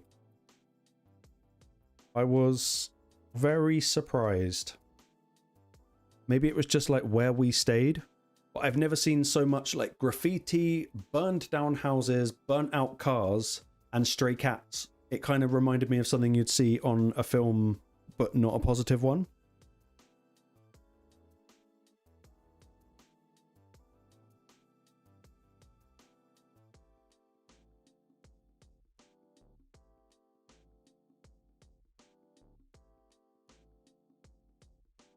Yeah, Andy, it's I must admit, I didn't feel overly safe walking around there at night. And again, it could all be down to where I chose to stay. But we had an Airbnb just, you know, just outside the city. Oh, we're going to get wrecked by this team. And we actually chose to abandon our Airbnb and just go for like a tacky kind of hotel that was just somewhere that seemed a little bit nicer. That was a little bit of an eye-opening experience. I've kind of cornered myself here. There's nothing I can do to win. Let's just play that game, see what happens. Yeah, Steve, like the hood, but like... Oh, I don't know, man. Now, I didn't actually see any like dangerous groups of people or anything like that. It was just the vibe. It looked like if you were to see a picture or a movie, if you think of somewhere like Black Hawk Down, where they're going into like war-torn kind of area, because all the buildings were so knackered, it kind of looked like the place had just been absolutely like ransacked by war. And it just wasn't the Athens that I thought I was going to go to. It was very, very weird. Everything else about it was nice, but that not so much.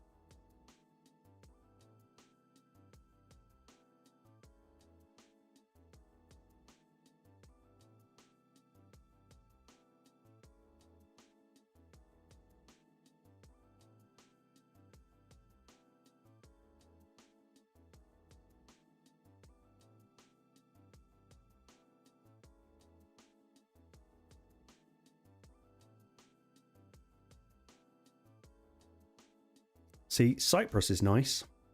Cyprus, very nice. One of my friends built a house there. That was like their random little life dream, was to build a house in Greece, and they did it. Oh, there is no coming back from this, is there?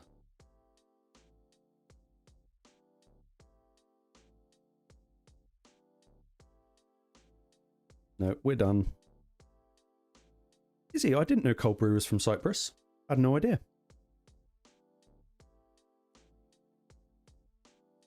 Good on you for the East End.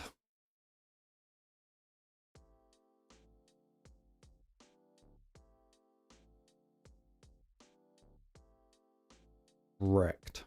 Absolutely and utterly wrecked.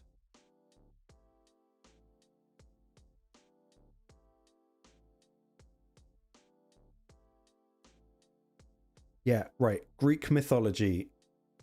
In hindsight, I wish I'd done something like that at university, because Greek mythology is wild. It makes like EastEnders look like the Teletubbies.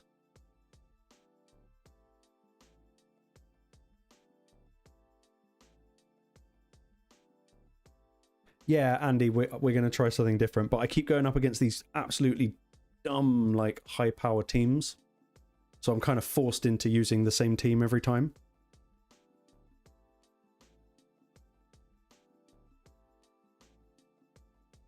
But let's go curveball. If we just chuck in like 4 healers and maybe like Harima,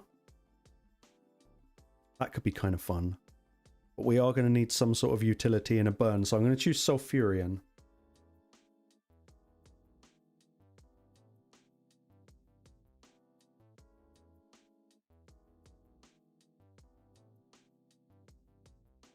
I've totally given him free reign of using Fabian. I wouldn't be surprised if he chose Fabian now.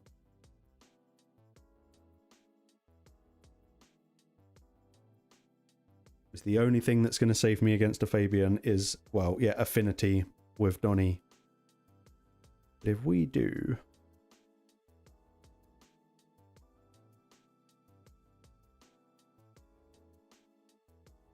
Just trying to think of who's like fast on my account. You know what, let's bring in Mikage because she's absolutely awesome. And we'll see what we pick for our final.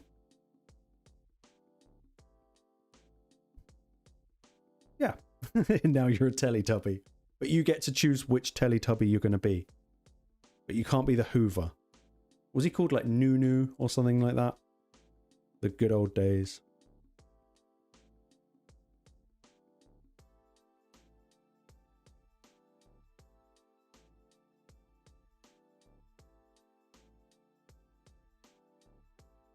Let's... I mean, we're going to get absolutely served in this.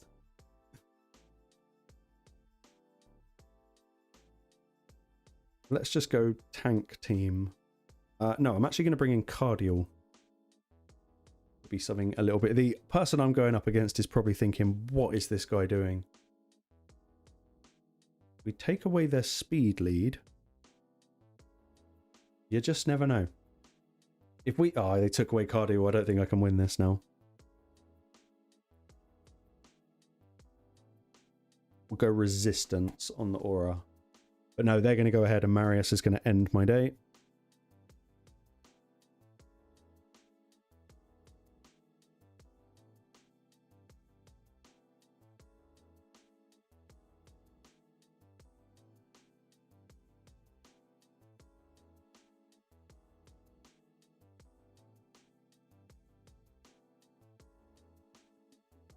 If he doesn't put Donny on cooldown, we might have a chance.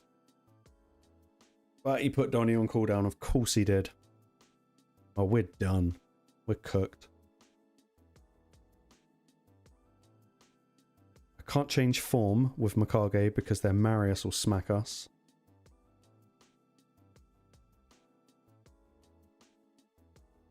Try and get Nishak gone. He's done. Once Marius goes, it's probably GG. Yep, he's got to be next. Of course he is.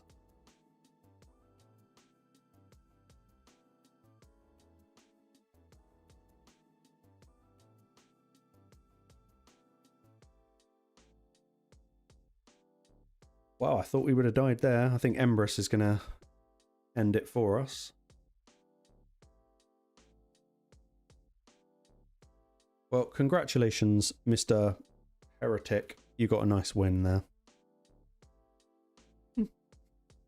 Are we singing now? I'm not singing.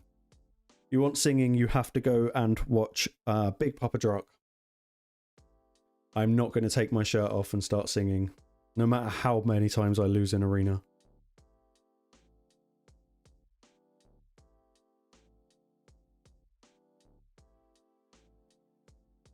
See, Steve, would you believe it? I don't have Lamassu.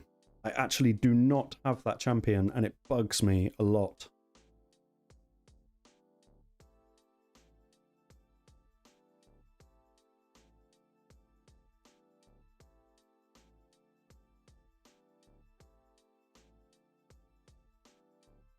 If I can just get Marius, then I can just be a bit more funky with the rest of the team. Yeah, I know. I don't have Lamassu. If I did, I would be using her a lot. But I've only actually been in my current guild clan, Cobra Kai, for about 3 months, maybe. Probably maybe not even that long. And in my old clan, we were so casual that it was just me and one other guy that were doing siege. It was a bloodbath every single time. I think we won our first one, and then we lost every single one after that.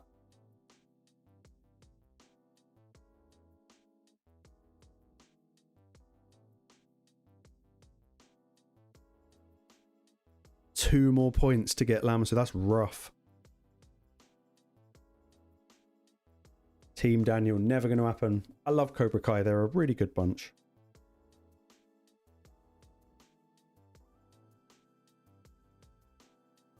Let's burn them. It's the only way we're going to maybe win. And I think everyone's in some form of pinpoint, so we don't need to worry about Mikage and the sheep. Let's get rid of Leo. And hope that the Empress isn't too evil, but they got rid of my Marius.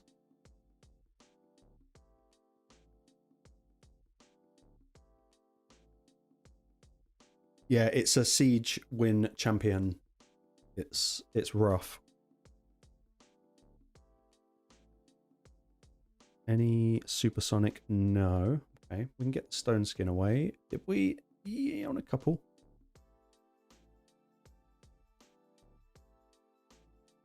Their Donatello's probably going to go before my Harima and bring everyone's skill cooldowns back. We might have to... everyone's force. It's not going to work. It's not going to work. Let's see. We get rid of Mikage. Then we can provoke. Nope.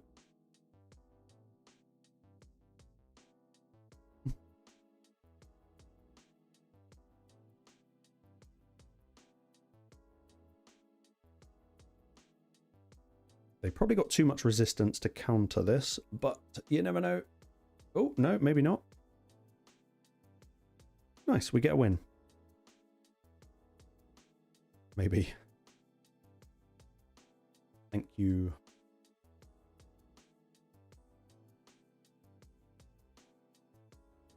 Okay, we're actually doing all right. I shouldn't really complain.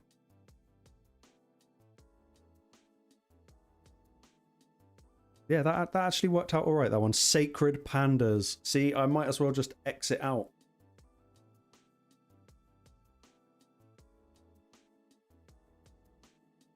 Like, it doesn't matter who I pick. I'm done. Like, I'm absolutely done.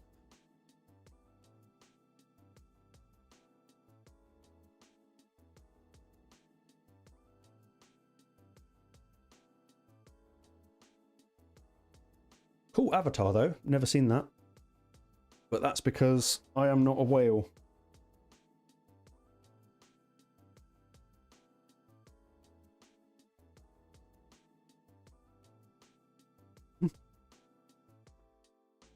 I can't do a roundhouse kick. I would fall flat on my arse.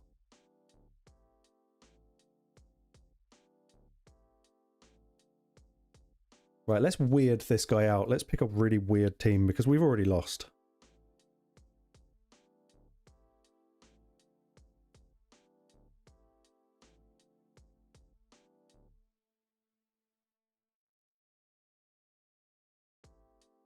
Good. Siffy, maybe. Let's see if like we can force the Arix to actually do something. Like Shuzen's going first. I'm probably going to ban the Marishka unless he puts in Nyes or... Everything's going to be 6-star plus something. Yeah, Arix is an absolute beast. But yes, 6-star plus 2 Nyes. God. And a +4 6-star Siegfried.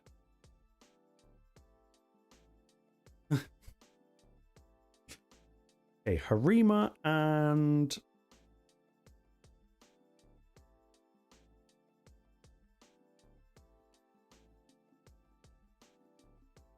we go Gizmak and hope that they don't use Calvalax. I think actually the Calvalax is going to be the least of my worries if he puts it in.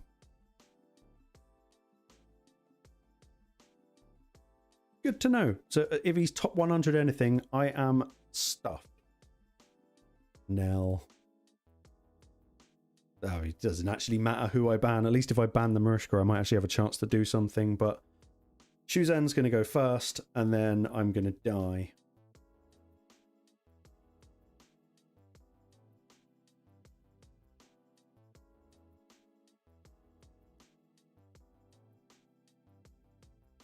I guess ban the Harima. I mean, it doesn't make a difference.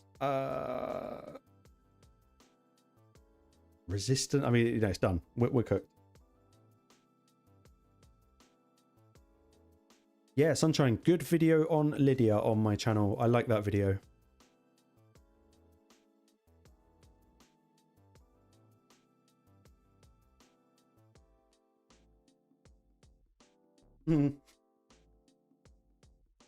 What happened? Nobody knows. And I can't revive anyone.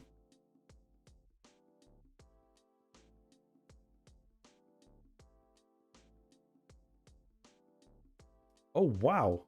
Tag Team Arena top 100. That's nuts.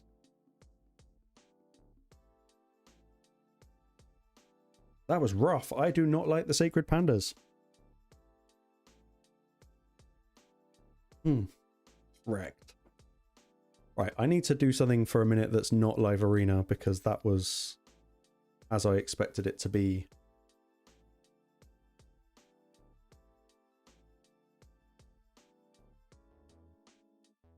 Let's run Doom Tower in the background. Won't make you watch that. Let's just put 5 of those. I also need to do a guide on Scarab and Bommel. There's a lot of people have been asking me recently, and I need to actually do that. Yeah, see, Nell and Arachnelixir, that's kind of one of my favourite ways to run her. I think that's how I've got mine. Yep. That's a champ I would like to 6-star. That would be very cool.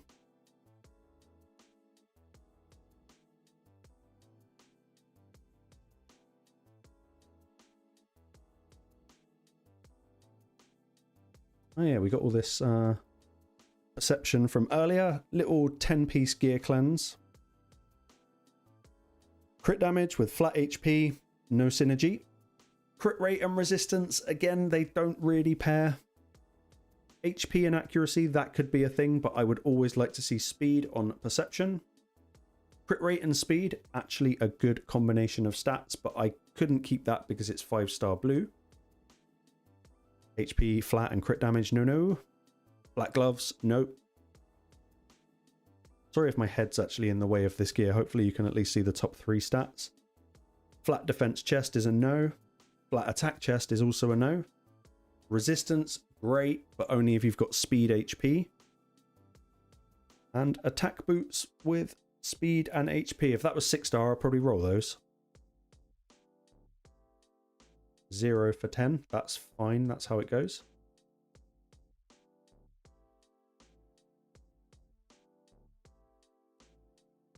Let's pull a bit more gear and go over the logic, because gear cleansing is about the only thing I know how to do lately in this game. Let's do it again. Let's do resilience gear. And what I'm going to do is I'm going to craft... I wouldn't normally do this outside of Clan v Clan, but we've got enough. I probably should do that, Andy, and the reason I'm not going to is not because you asked, because I love you more than that. It's because if I go over to OBS and start moving something around, I'm totally going to screw it up.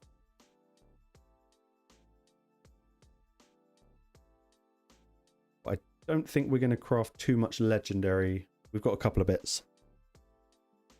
I'm still running one screen because I am a raid content creator peasant. When I get 2 screens, I'll be able to do a lot more funky live stream jiggery pokery. But let's look at the new gear and see what we've got. I don't care about the set. Set's irrelevant. Good gear is good gear. Let's just go top to bottom. Let's see what we can get. Attack. What am I on about? Accuracy and crit damage. Not really what I would be looking for as far as stats that go.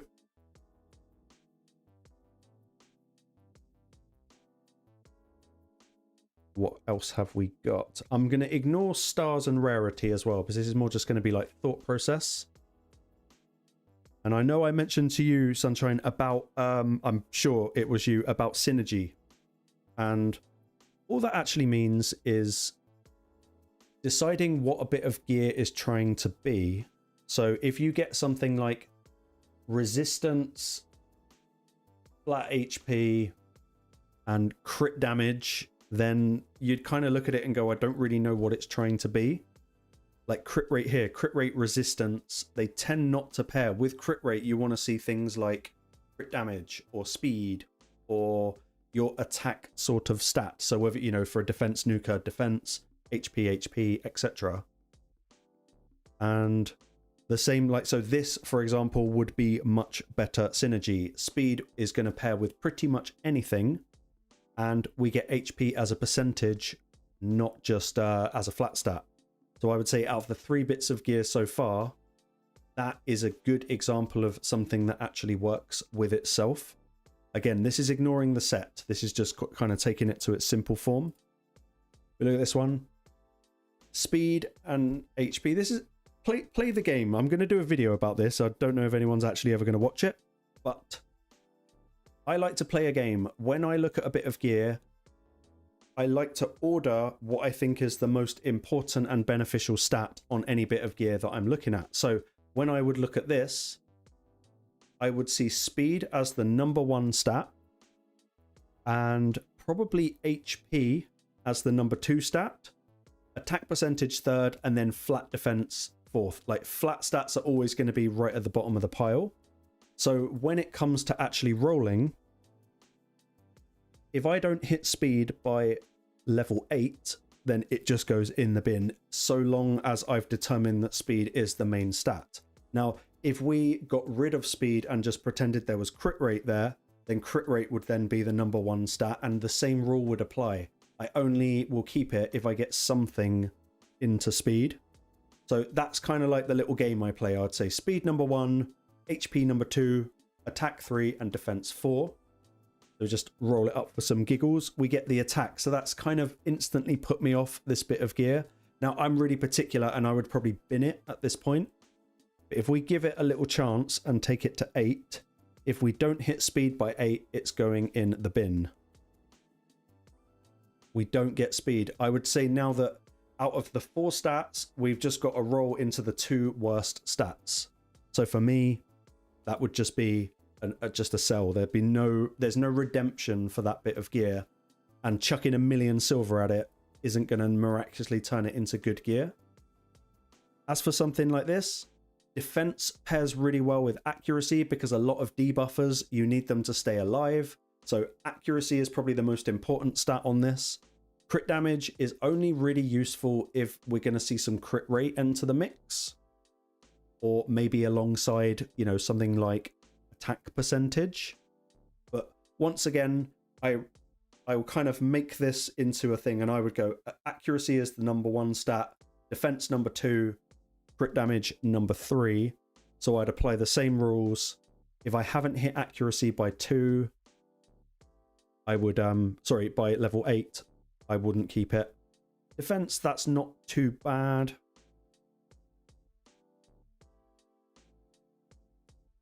Sorry, I'm gonna read this, Steve. My eyes getting tired. Yeah, let's do it as a game. You know, suddenly this bit of gear also just got quite good. Double defense is not bad. It's not the main stat I would want, but double defense is double defense. We'll do that. We will go to... let's keep it easy. We're going to start with rares, and then I'll do the epics, and then we'll do the legendaries. So I'm just going to pick a random rare. Let's go with this. It's been an interesting one. So to you in the chat, what is the most, you know, what's stat #1? What is stat #2? I'll give you a few moments to work it out. Yeah, it's a great idea, Andy. Good shout.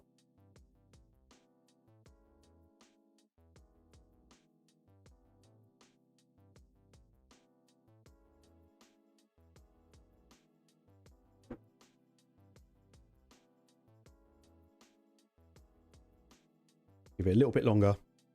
Everyone can play along.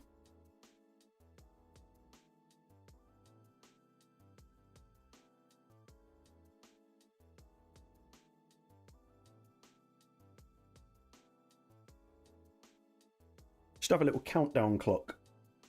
But yes, speed is going to be the #1 stat, and it will probably be the #1 stat on any bit of gear playing Raid in 2025 because it has just funneled us into meta of speed. Yeah, roll double speed if not been. I would say that definitely for my level of account. 100%. So, we've got priority stat is going to be speed. Secondary is going to be resistance. Rare's really good gear to play with this because it always makes or breaks at level 12. So, if this doesn't roll speed by level 8, there's no chance I would ever keep it. Resistance is a great stat, but not really on its own. So we'll take it to 4. And we get speed. So this, to me, instantly tells me, right, let's take it that little step further. It's not a super high speed roll because there can be variations in the rolls.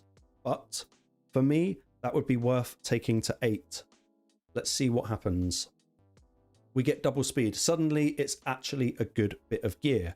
And for the stream, we will take it to 12. So before I continue, if we want to kind of keep playing the what's a good stat game, tell me in the comments or the chat, what not would be the best stat to come up next, but what would ruin this bit of gear? What would be an example of it not being synergy?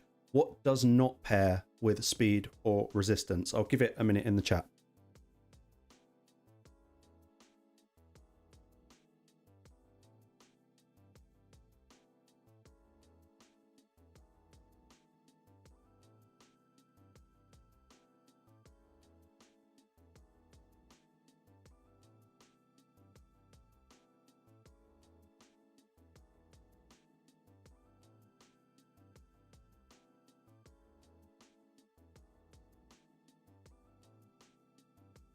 Yeah, Steve, I think you're on the right. Yeah, it looks like everyone's kind of...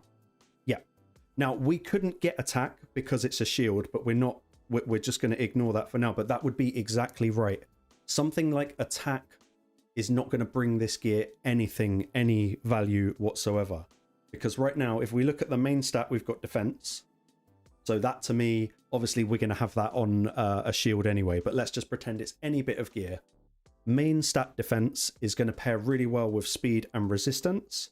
So what would actually ruin this now is, chat, you are absolutely right. Anything flat, like attack, HP, or defense would be very, very weak, but it probably wouldn't be the worst. I would argue that, yeah, attack would be just #1 terrible stat.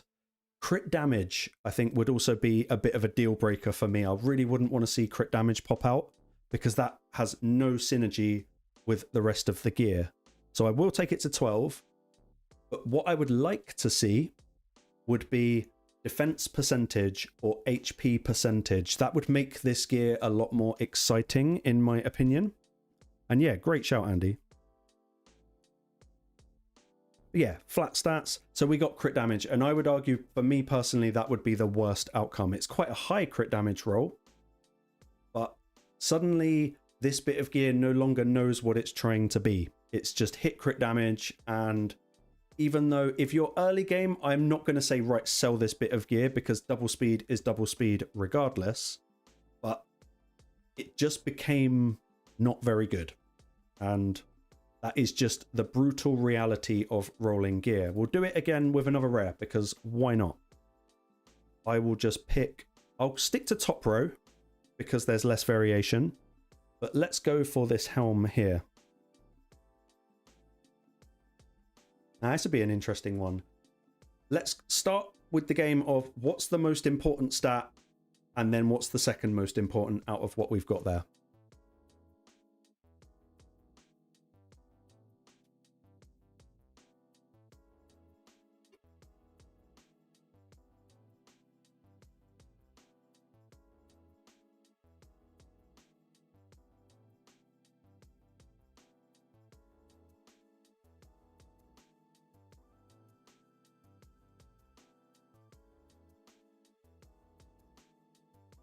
Yeah, I would agree. I would agree that HP percent is the strongest. And even if it wasn't for the set, I still think HP would probably be more beneficial to more champions on your account than the defense would be. So, this is a tricky bit of gear because even I'm looking at it like, what would I really want to get out of this?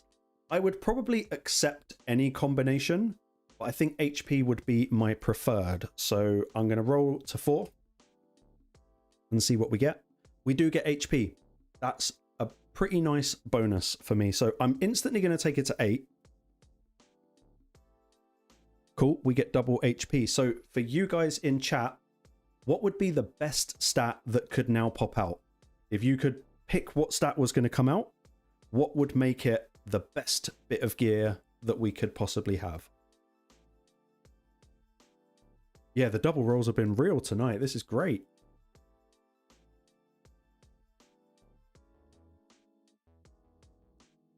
Correct. Speed would be the one stat I would like to see pop out on this bit of gear.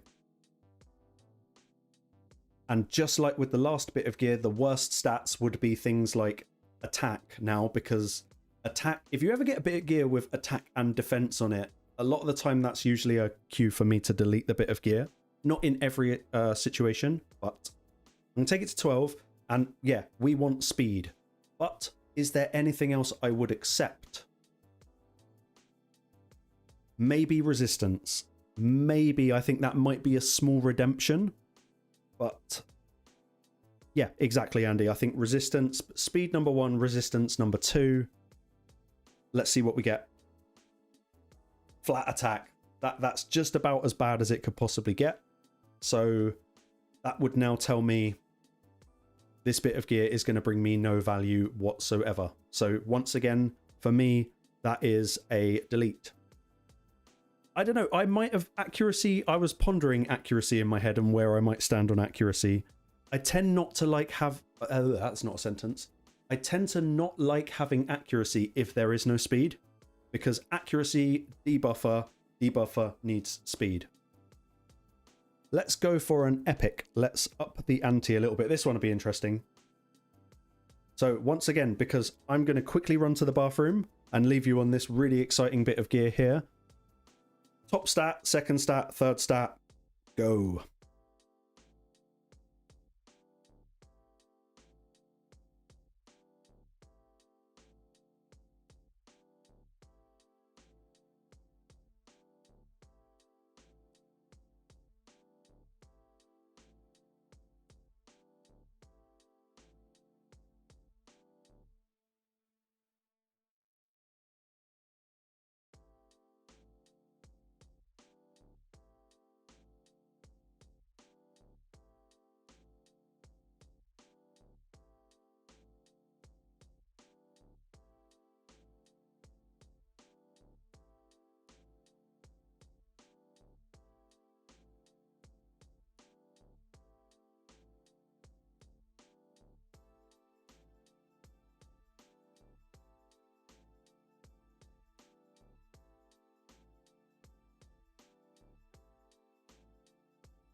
Okay, let's see what we got. Let's see what we've got. Yeah, I like to run away midstream because why wouldn't you?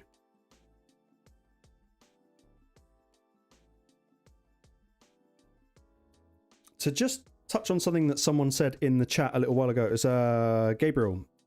Regarding resistance, it's a very overlooked stat, and it's not something that I would recommend you center your builds around.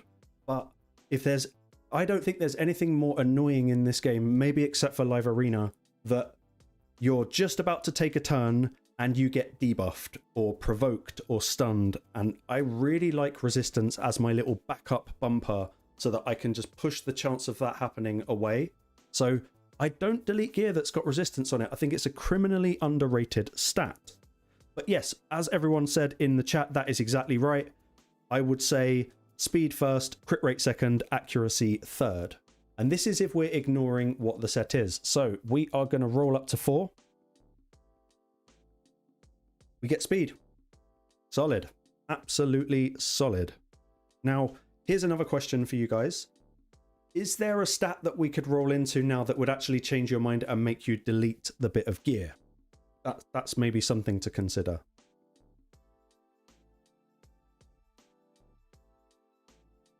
Yeah, I mean, resistance is a lot more endgame. I completely agree.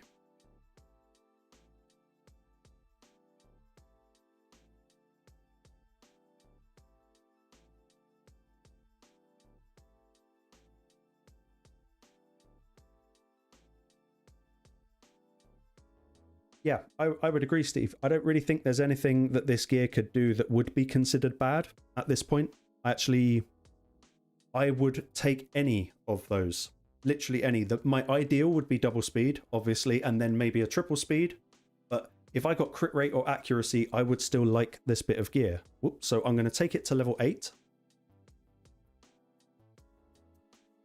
Crit rate. I would argue, you know, it's worked in our favor. We've got stat priority 1 and 2.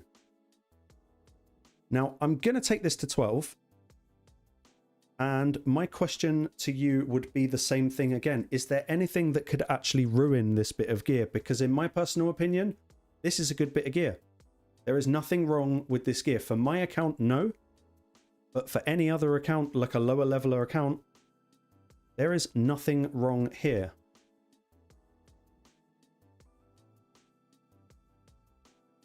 We get the double speed.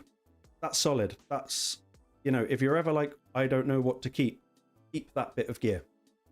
I would definitely keep that bit. Yeah, exactly, Andy. Now, I'm not going to take this to 16 because I don't want to burn the silver for the sake of burning the silver. But I think that's worked out very well. And now I'm going to delete it. I'm not saying you should because I know I'm never going to use it. But that would be a 100% keep. And I would put that on almost any champion, I think, would benefit from having that set of stats. Let's up the ante a little bit and let's consider bottom row gear, because that's where the real variation comes in. That's where shit gets a little bit more tricky. Unfortunately, I've only got flat stack gloves.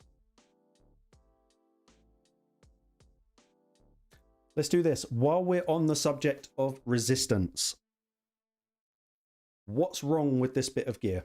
That will be my question. What is wrong with this bit?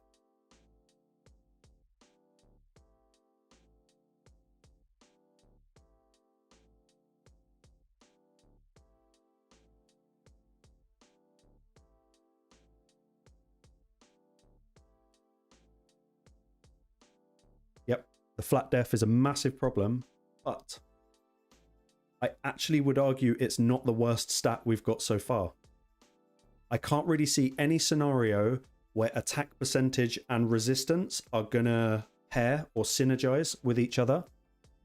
So I would actually argue, I mean, I don't like the stats anyway. This for me would be an instant sell.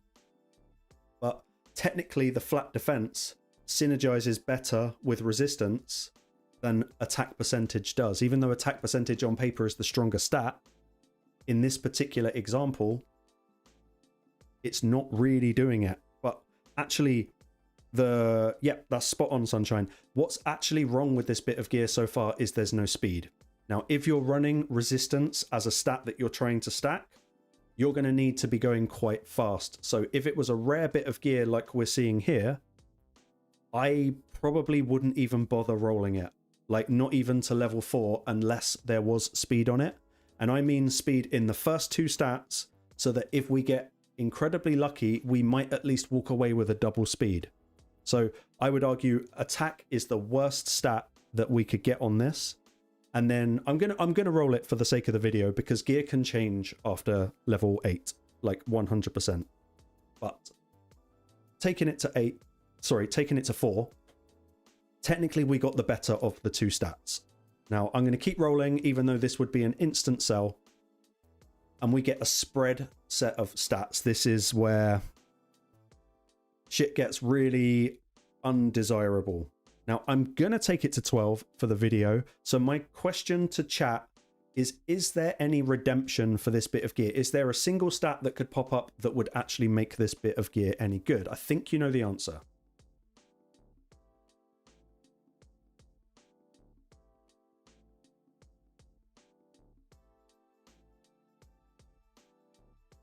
Yeah, the new mythical does need resistance and attack. That's very true. But I'm trying to consider this like a blanket rule rather than focusing on the exceptions to the rule, because there will always be an exception to the rule in Raid. Yeah, you're right, chat. You're 100% right. The only thing that could redeem this would be at least a speed. And if I didn't get it by 12, I certainly wouldn't roll it to 16 in hoping that I might get it. So that's not the right button. We can take it to 12. It would have to be speed. We don't get it, but we do get defense percentage, which I think was mentioned. Yep.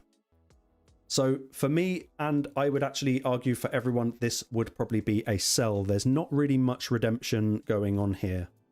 I really can't see a scenario. Now, if we got speed on the 16 roll, we're only going to walk away with a maximum of 6 speed.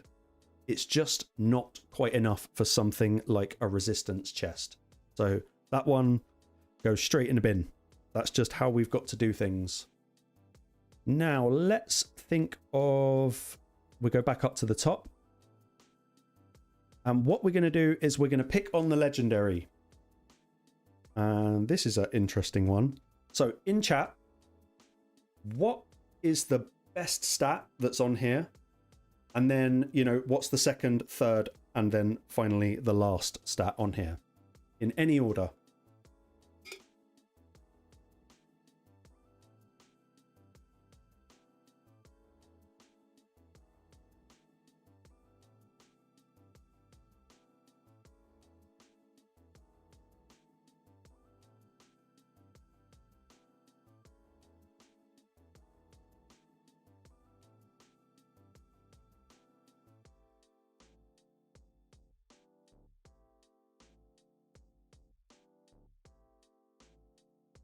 I would argue there's 2 pretty decent stats on the table.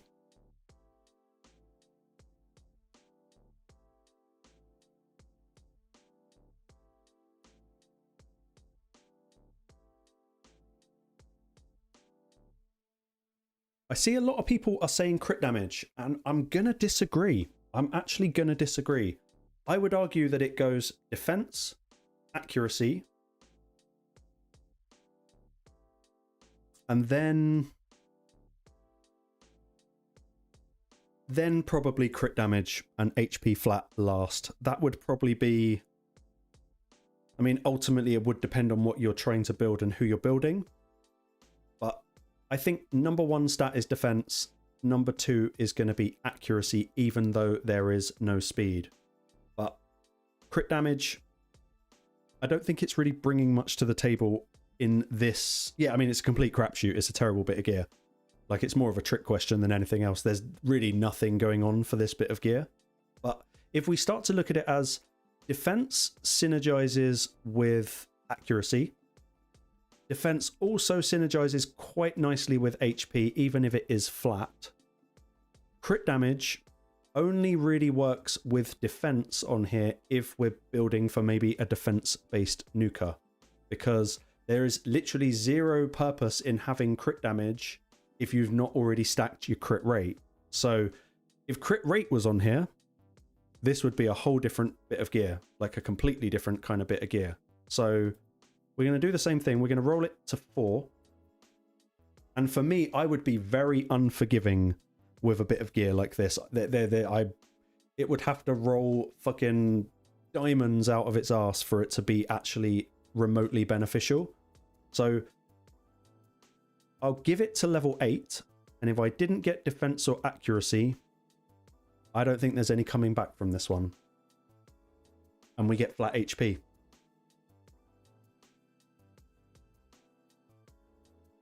Yeah, Andy, you knew it was going to go quad crit damage, and then I would have kept it. But no, we got the flat HP, which, I mean, for me, there's no redemption now. And this is one of those examples where even though it's legendary and you might not have a lot of legendary gear, what's it going to cost to make this bit of gear average? It could cost you 600 to 800,000 silver. I would never ever recommend doing it. I'm going to cut my loss and I'm going to sell it for 108,000. I didn't see how much it cost me to get there, but it certainly wasn't that. Exactly. Like the freight train, it's done. It's absolutely done. Let's just have a little look. Oh, all of this gear is really, really bad. These have been some bad examples. Okay. Let's try this, because I think boots are the most tricky in the entire game, because usually you'd see that it hasn't got speed on it and you'd go, no, bin. But HP boots have got speed on. This is not a bad bit of gear, actually. So what are we thinking? What would we like to see on this? I know exactly what I would like to see on this, because this bit of gear might well redeem itself.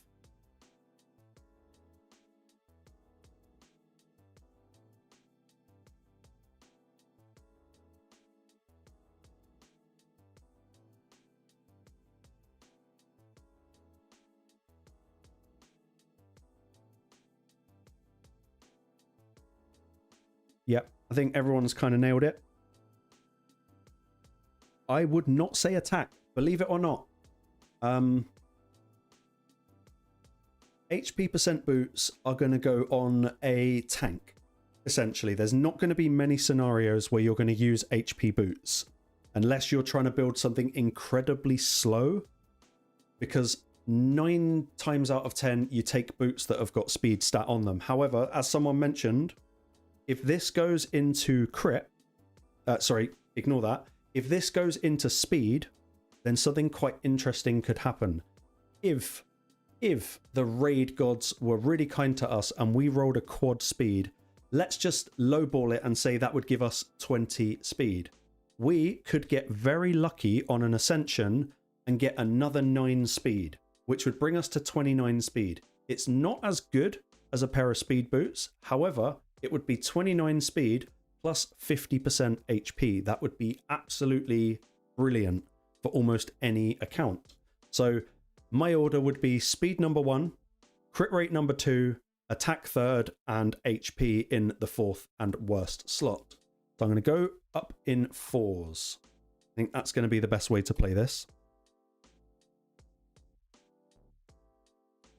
And wouldn't you know it, we get the worst of all of the stats because Raid Shadow Legends.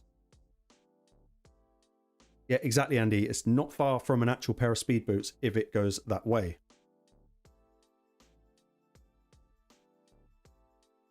Now, I'm not ready to cut my losses yet because for some reason, I'm feeling lucky.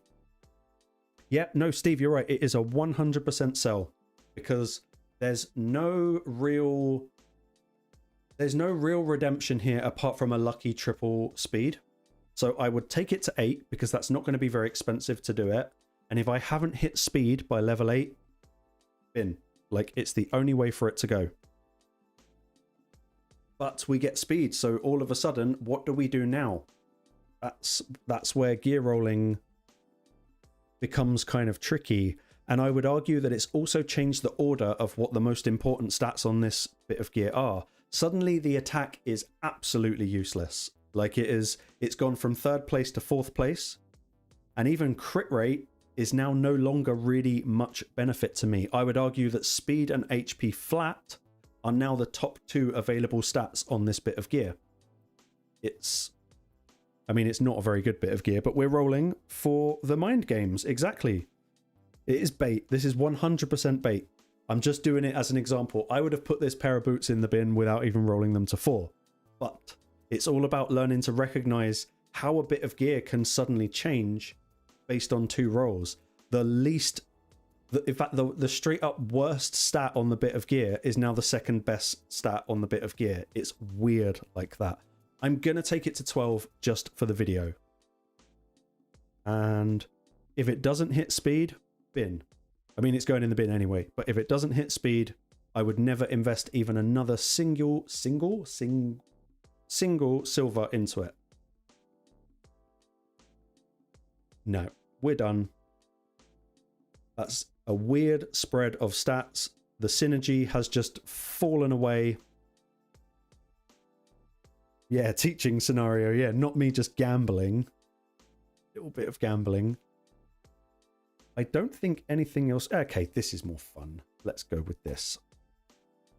Right, pair of speed boots. Who doesn't love a pair of speed boots? Right off the bat, for anyone that's, you know, early mid game, just keep this pair of boots. Because I don't really think it can go wrong yet.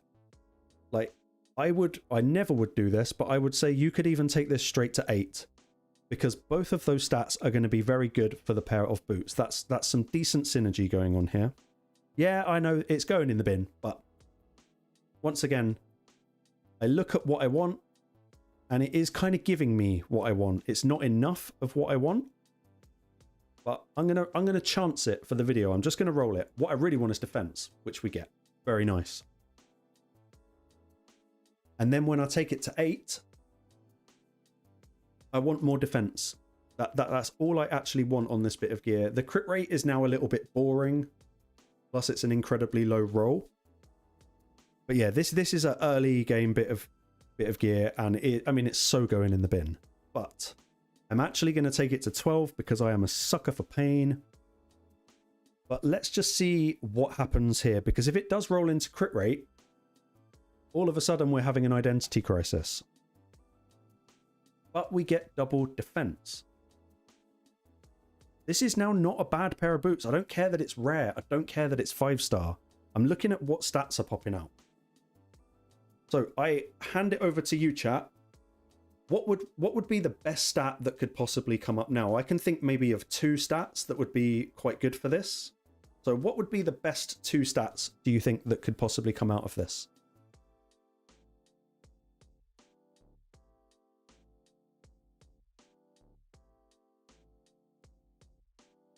Steve, when do I consider it? I'll be brutally honest, I don't.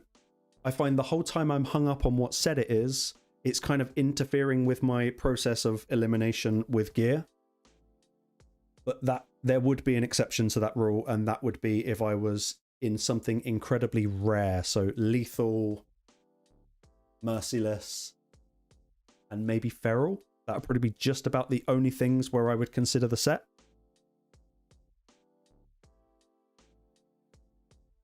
Yeah, I'd say pretty much you guys have nailed it with the HP and the resistance. If you got an HP percentage on these boots now, they would actually be good boots. They would actually be very, very decent boots. And yes, for anyone that said resistance as well, I think that would be quite good.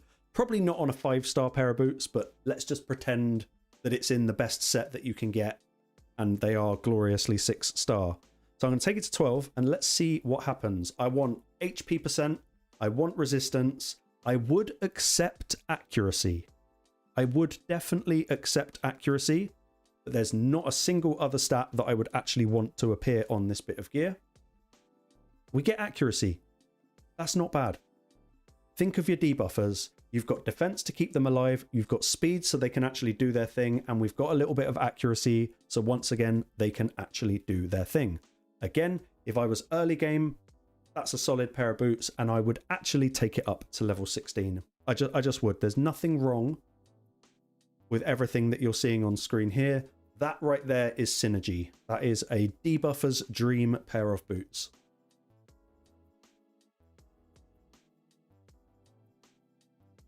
Yeah, no, I thought I'd caveat that with the 5-star thing. It's only because I didn't pull any 6-stars. If I pulled a bunch of 6-stars, I would have rolled those up instead. I'm going to pull some more gear. I'm going to craft some more gear because I don't really like anything that's happening here. So much so that I'm going to delete it all because I've looked at it all and it's all absolutely crap. I'm going to delete that and I'm going to pull 10 perception bits. And that will be my lesson for the night. Because it's 2 o'clock. I'm hungry. Like, I'm so hungry. I don't know what's wrong with me today. Okay, 10 bits of perception gear. Can we at least get something like good? Would be really nice. Okay. Okay. Let's go with that. I still think Perception is the best set in the entire game, and I will die on that hill. Not because it's better than Merciless, but because it's free. You can craft an infinite amount of Perception so long as you do Classic Arena and Faction Wars. Infinite supply of gear, another reason not to spend thousands of energy trying to farm dungeons. Yeah, man, it's 2 AM. Brutal. Oh, good for you, man, getting the wife involved. I set my girlfriend up with a raid account and she hates it. She like absolutely proper hates it. I'm just having a quick sneak peek through what we've got here. Okay, it's quite a good little haul of gear actually. Start from the top, why not? And we're going to go straight in with the legendary. Why wouldn't we start on a difficult thing? This is an interesting bit of gear. Right, chat, place your bets. What's the best stat on this bit of gear and what is the worst stat on this bit of gear?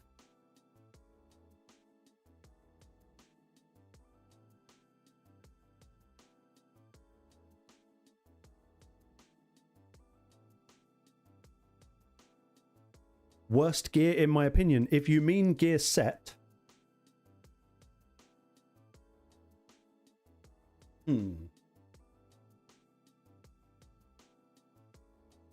I don't think there is a worst. Believe it or not. I know that's probably not the answer you thought I was going to say. But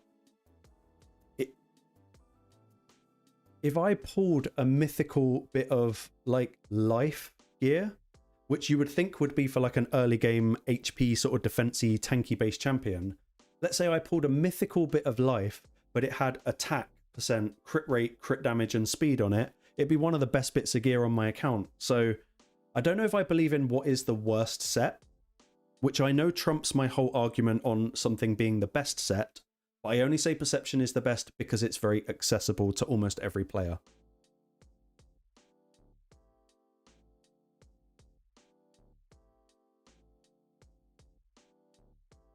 Yeah, I think you guys have absolutely nailed it. Yes, you're right. And if it was attack %, this would be a whole different story. But this bit of gear, I'm looking at it now and I'm thinking, okay, this, I'm going to ignore Perception initially and then I'm going to make a different decision based on Perception. To me, this screams defense-based damage dealer. That tends to be where I'm going with it. If I look at it as Perception set, and if I'm looking at it as no set and I'm looking at it as a defense-based DPS, I would go speed, crit rate, defense %, and then flat attack is useless. If I'm looking at it as Perception set, I would say that speed,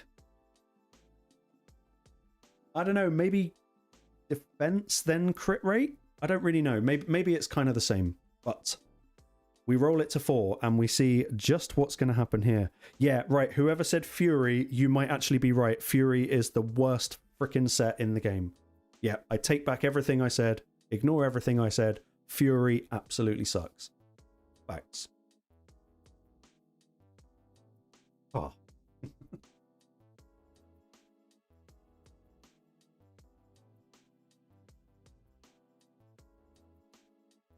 Well, of course it rolled flat attack, didn't it? Because why wouldn't it? Why wouldn't it? Fortitude, yeah. Okay, now that you're saying these set names, yeah, they're all pretty terrible. Yeah, ew. Flat attack sucks. But I wouldn't give up on it just yet. Because as we saw, by the time you hit that 8-12 mark, things can change. Things can change very drastically. I'm going to go to 8.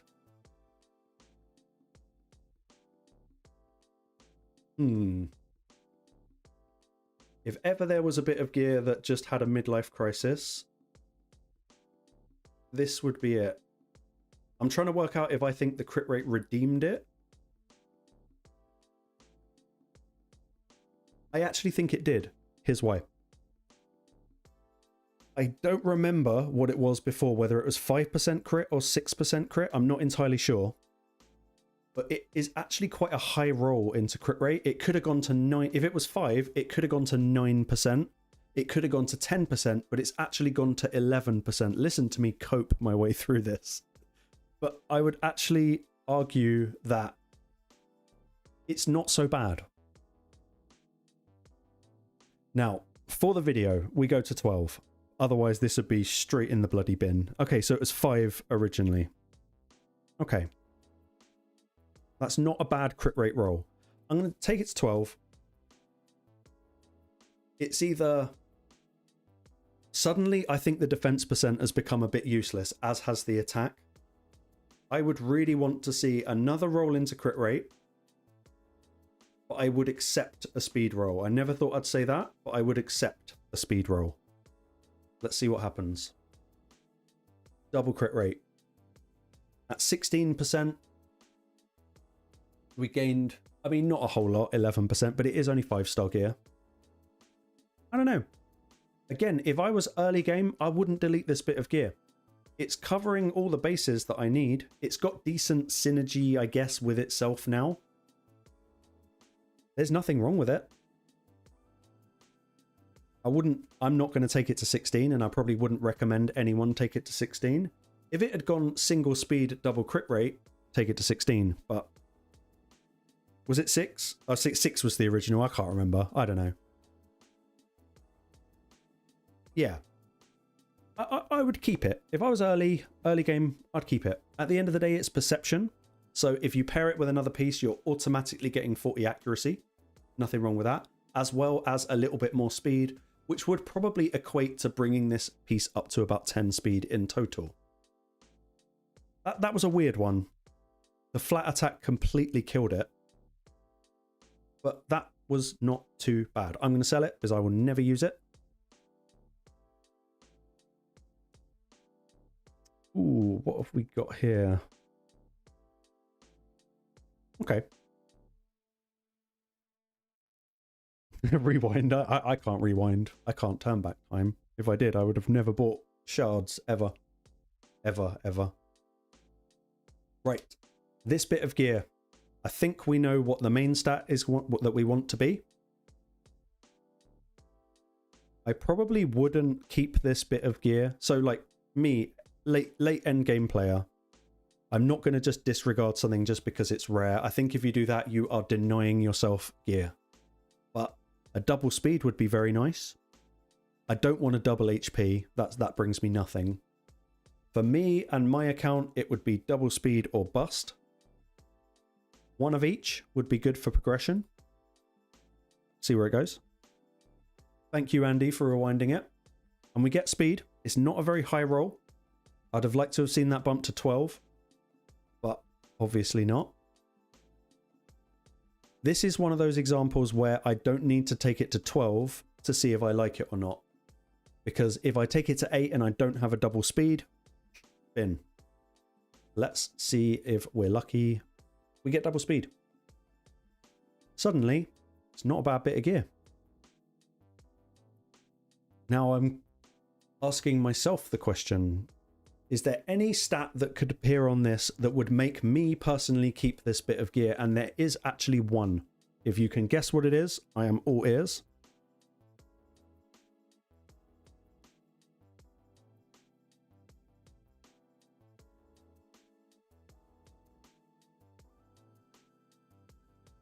Yep.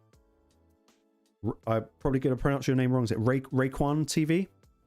You are 100% correct. If this to 12 gives me accuracy, not attack. I really don't value attack, believe it or not. If this bit of gear was speed crit rate, then I would accept attack. I know we can't get attack on it because it's a shield, but we're ignoring that. I would accept attack if we had crit rate. But the only redemption this bit of gear is going to give me now at level 12 is if it hits attack. And I genuinely think I will keep it. It's a very high roll of HP. That could have been 5%, but it chose to be 7. Flat attack, 100%. Best roll ever. Thank God we can't get that on this bit of gear because that would just about end me. Defense percentage. Yeah, it would be a good shout. It would be a good shout. I'm now looking at this from the perspective of the set. Sorry, I should have specified that when I asked the question. Because it's perception, I'm very, very strict about what I keep in terms of perception, and I would only accept accuracy.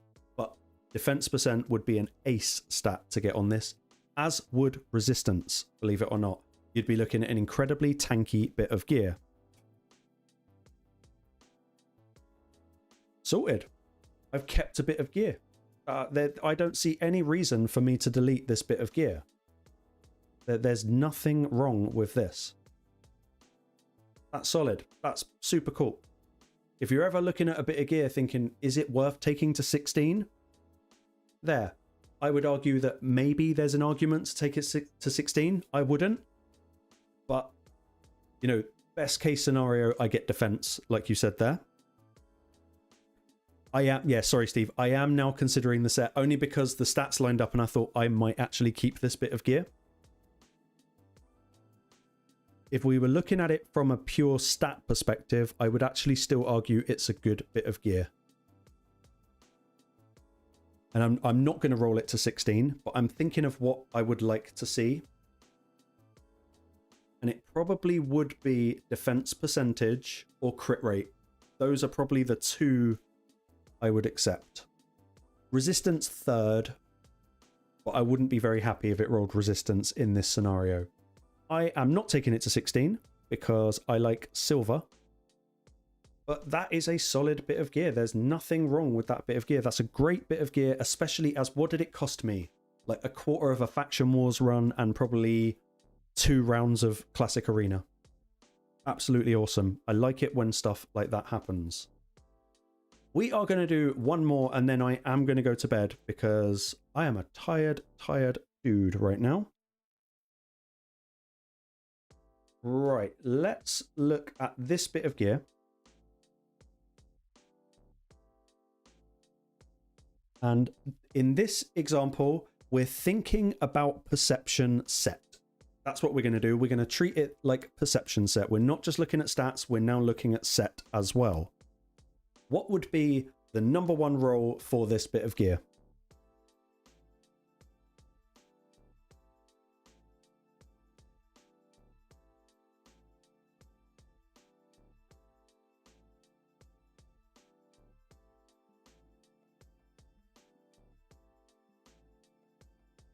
Yeah, I mean, I've kissed goodbye to silver for this. This is a synergy game rather than a... I mean, definitely don't do what I've done here. Don't start rolling loads of gear that you definitely don't need on your account. This is just... In fact, you know what? Let's blame Andy. It was your idea. But yes, accuracy. If we're talking perception, accuracy is by far the strongest stat on this bit of gear. It also happens to be quite a nice high roll. Andy, you trolling me now? So what would be the conditions? Now, I don't keep perception unless it's got speed and accuracy on it. I probably couldn't find a bit of gear on my account in perception that doesn't have speed and accuracy. I copy what it says on the little thing that you can't see. Oh, you can see it here. Accuracy 40 and speed +5. I don't keep any perception unless it's got speed and accuracy on it. But you know, accuracy is great. Let's see what we get. We get crit rate. Now, to me, this would be a sell. This would be a sell. I would have accepted a double accuracy, but I don't think I want to take this to 12 in hope that I actually get that double accuracy. I don't see this as a viable bet, personally. Yeah, I'm blaming Andy too. It's great. Yeah, the Welsh. See, look, Steve, you're getting it. Steve's getting it. He's joined the stream and he's practically become English. I approve. I'm actually not going to roll this bit of gear any further. It's not worth the hope for me. Because chances are it's going to roll resistance. If it rolled double crit rate, maybe that would be good. But this is one of those bits of gear that you get and you look at and you just think, you know what? Cut your loss. It's not worth the gamble. Andy's getting wrecked by Andy. Like it. So I've already had a look at this. Flat stat chest, no good. Flat stat gloves, no good. Perception, and now I'm talking about my account here. Perception with accuracy, awesome. Crit rate is pretty good, but there's no speed, so I would sell it. Helm with HP and attack doesn't really synergize. This is better synergy. Hold on, I'm not going to roll it because I know I'm going to delete it, but this is decent synergy. Once again, we would have to ignore perception, but resistance always pairs very nicely with defense. This is a good bit of gear. Speed and HP. Very good. Nothing wrong with that. But if it didn't roll double speed, I would bin it. Like 100%. Now, I've kind of been saving this one for last. Fuck it. One more go. One more go. And then I'm going to bed. Crit damage gloves. God, do we want more crit damage gloves. Give me like 100 pairs that I can choose from. But I have a rule on my account. I'm not saying follow this rule. It's just the rule on my account. If I get crit damage gloves, they absolutely have to have either speed or crit rate, ideally both. I've got to the point now where I delete them if they don't have both. But for a long time, that was my threshold. So I'm going to roll it. But if it doesn't hit speed on the first roll, it's guaranteed to go in the bin. Yep, speed, speed, speed. The 100% best stat available. We get it. Fuck it, why not? Take it to 8. If it isn't double speed, it's going in the bin, even though that is a lovely roll of speed. That is absolutely solid. 12 is great on a single roll. That's absolutely amazing. It goes to 8. But we don't get the double. So for me, that's, again, I would cut my loss. There's nothing wrong with this pair of gloves. There really isn't. Don't delete this pair of gloves if you're progressing. But for me, it brings nothing. That's just how... It's why I've got loads of silver, and it's why I'm happy with my champion builds. It's why I've got so many champions that actually aren't built, because I don't like building one unless I know it's not, you know, you can't make it perfect, but unless I know they're going to be as good as I could have possibly got them, I don't bother. It's why I have vaults full of unbuilt champions, because it's got to be right. You've got to hold your account to a high standard. That's kind of my rule. But yeah, bin. Absolutely 100% bin. So guys, I am going to go to sleep now because it's 2:20. And yeah, I was only going to stream for an hour, and it's been like, what, 2.5 hours? That's not too bad. But thank you so much for everyone that's joined in. Thank you, Andy, really, for the idea of playing the gear rolling game. I'm actually going to do it as a video at some point. I just need to work on my editing to make it somewhat watchable. But yeah, thank you all so much for joining. It's actually awesome that you guys tune in. Makes me super happy. Never would have expected it. Fucking love it. You guys are awesome. Thank you very much for watching.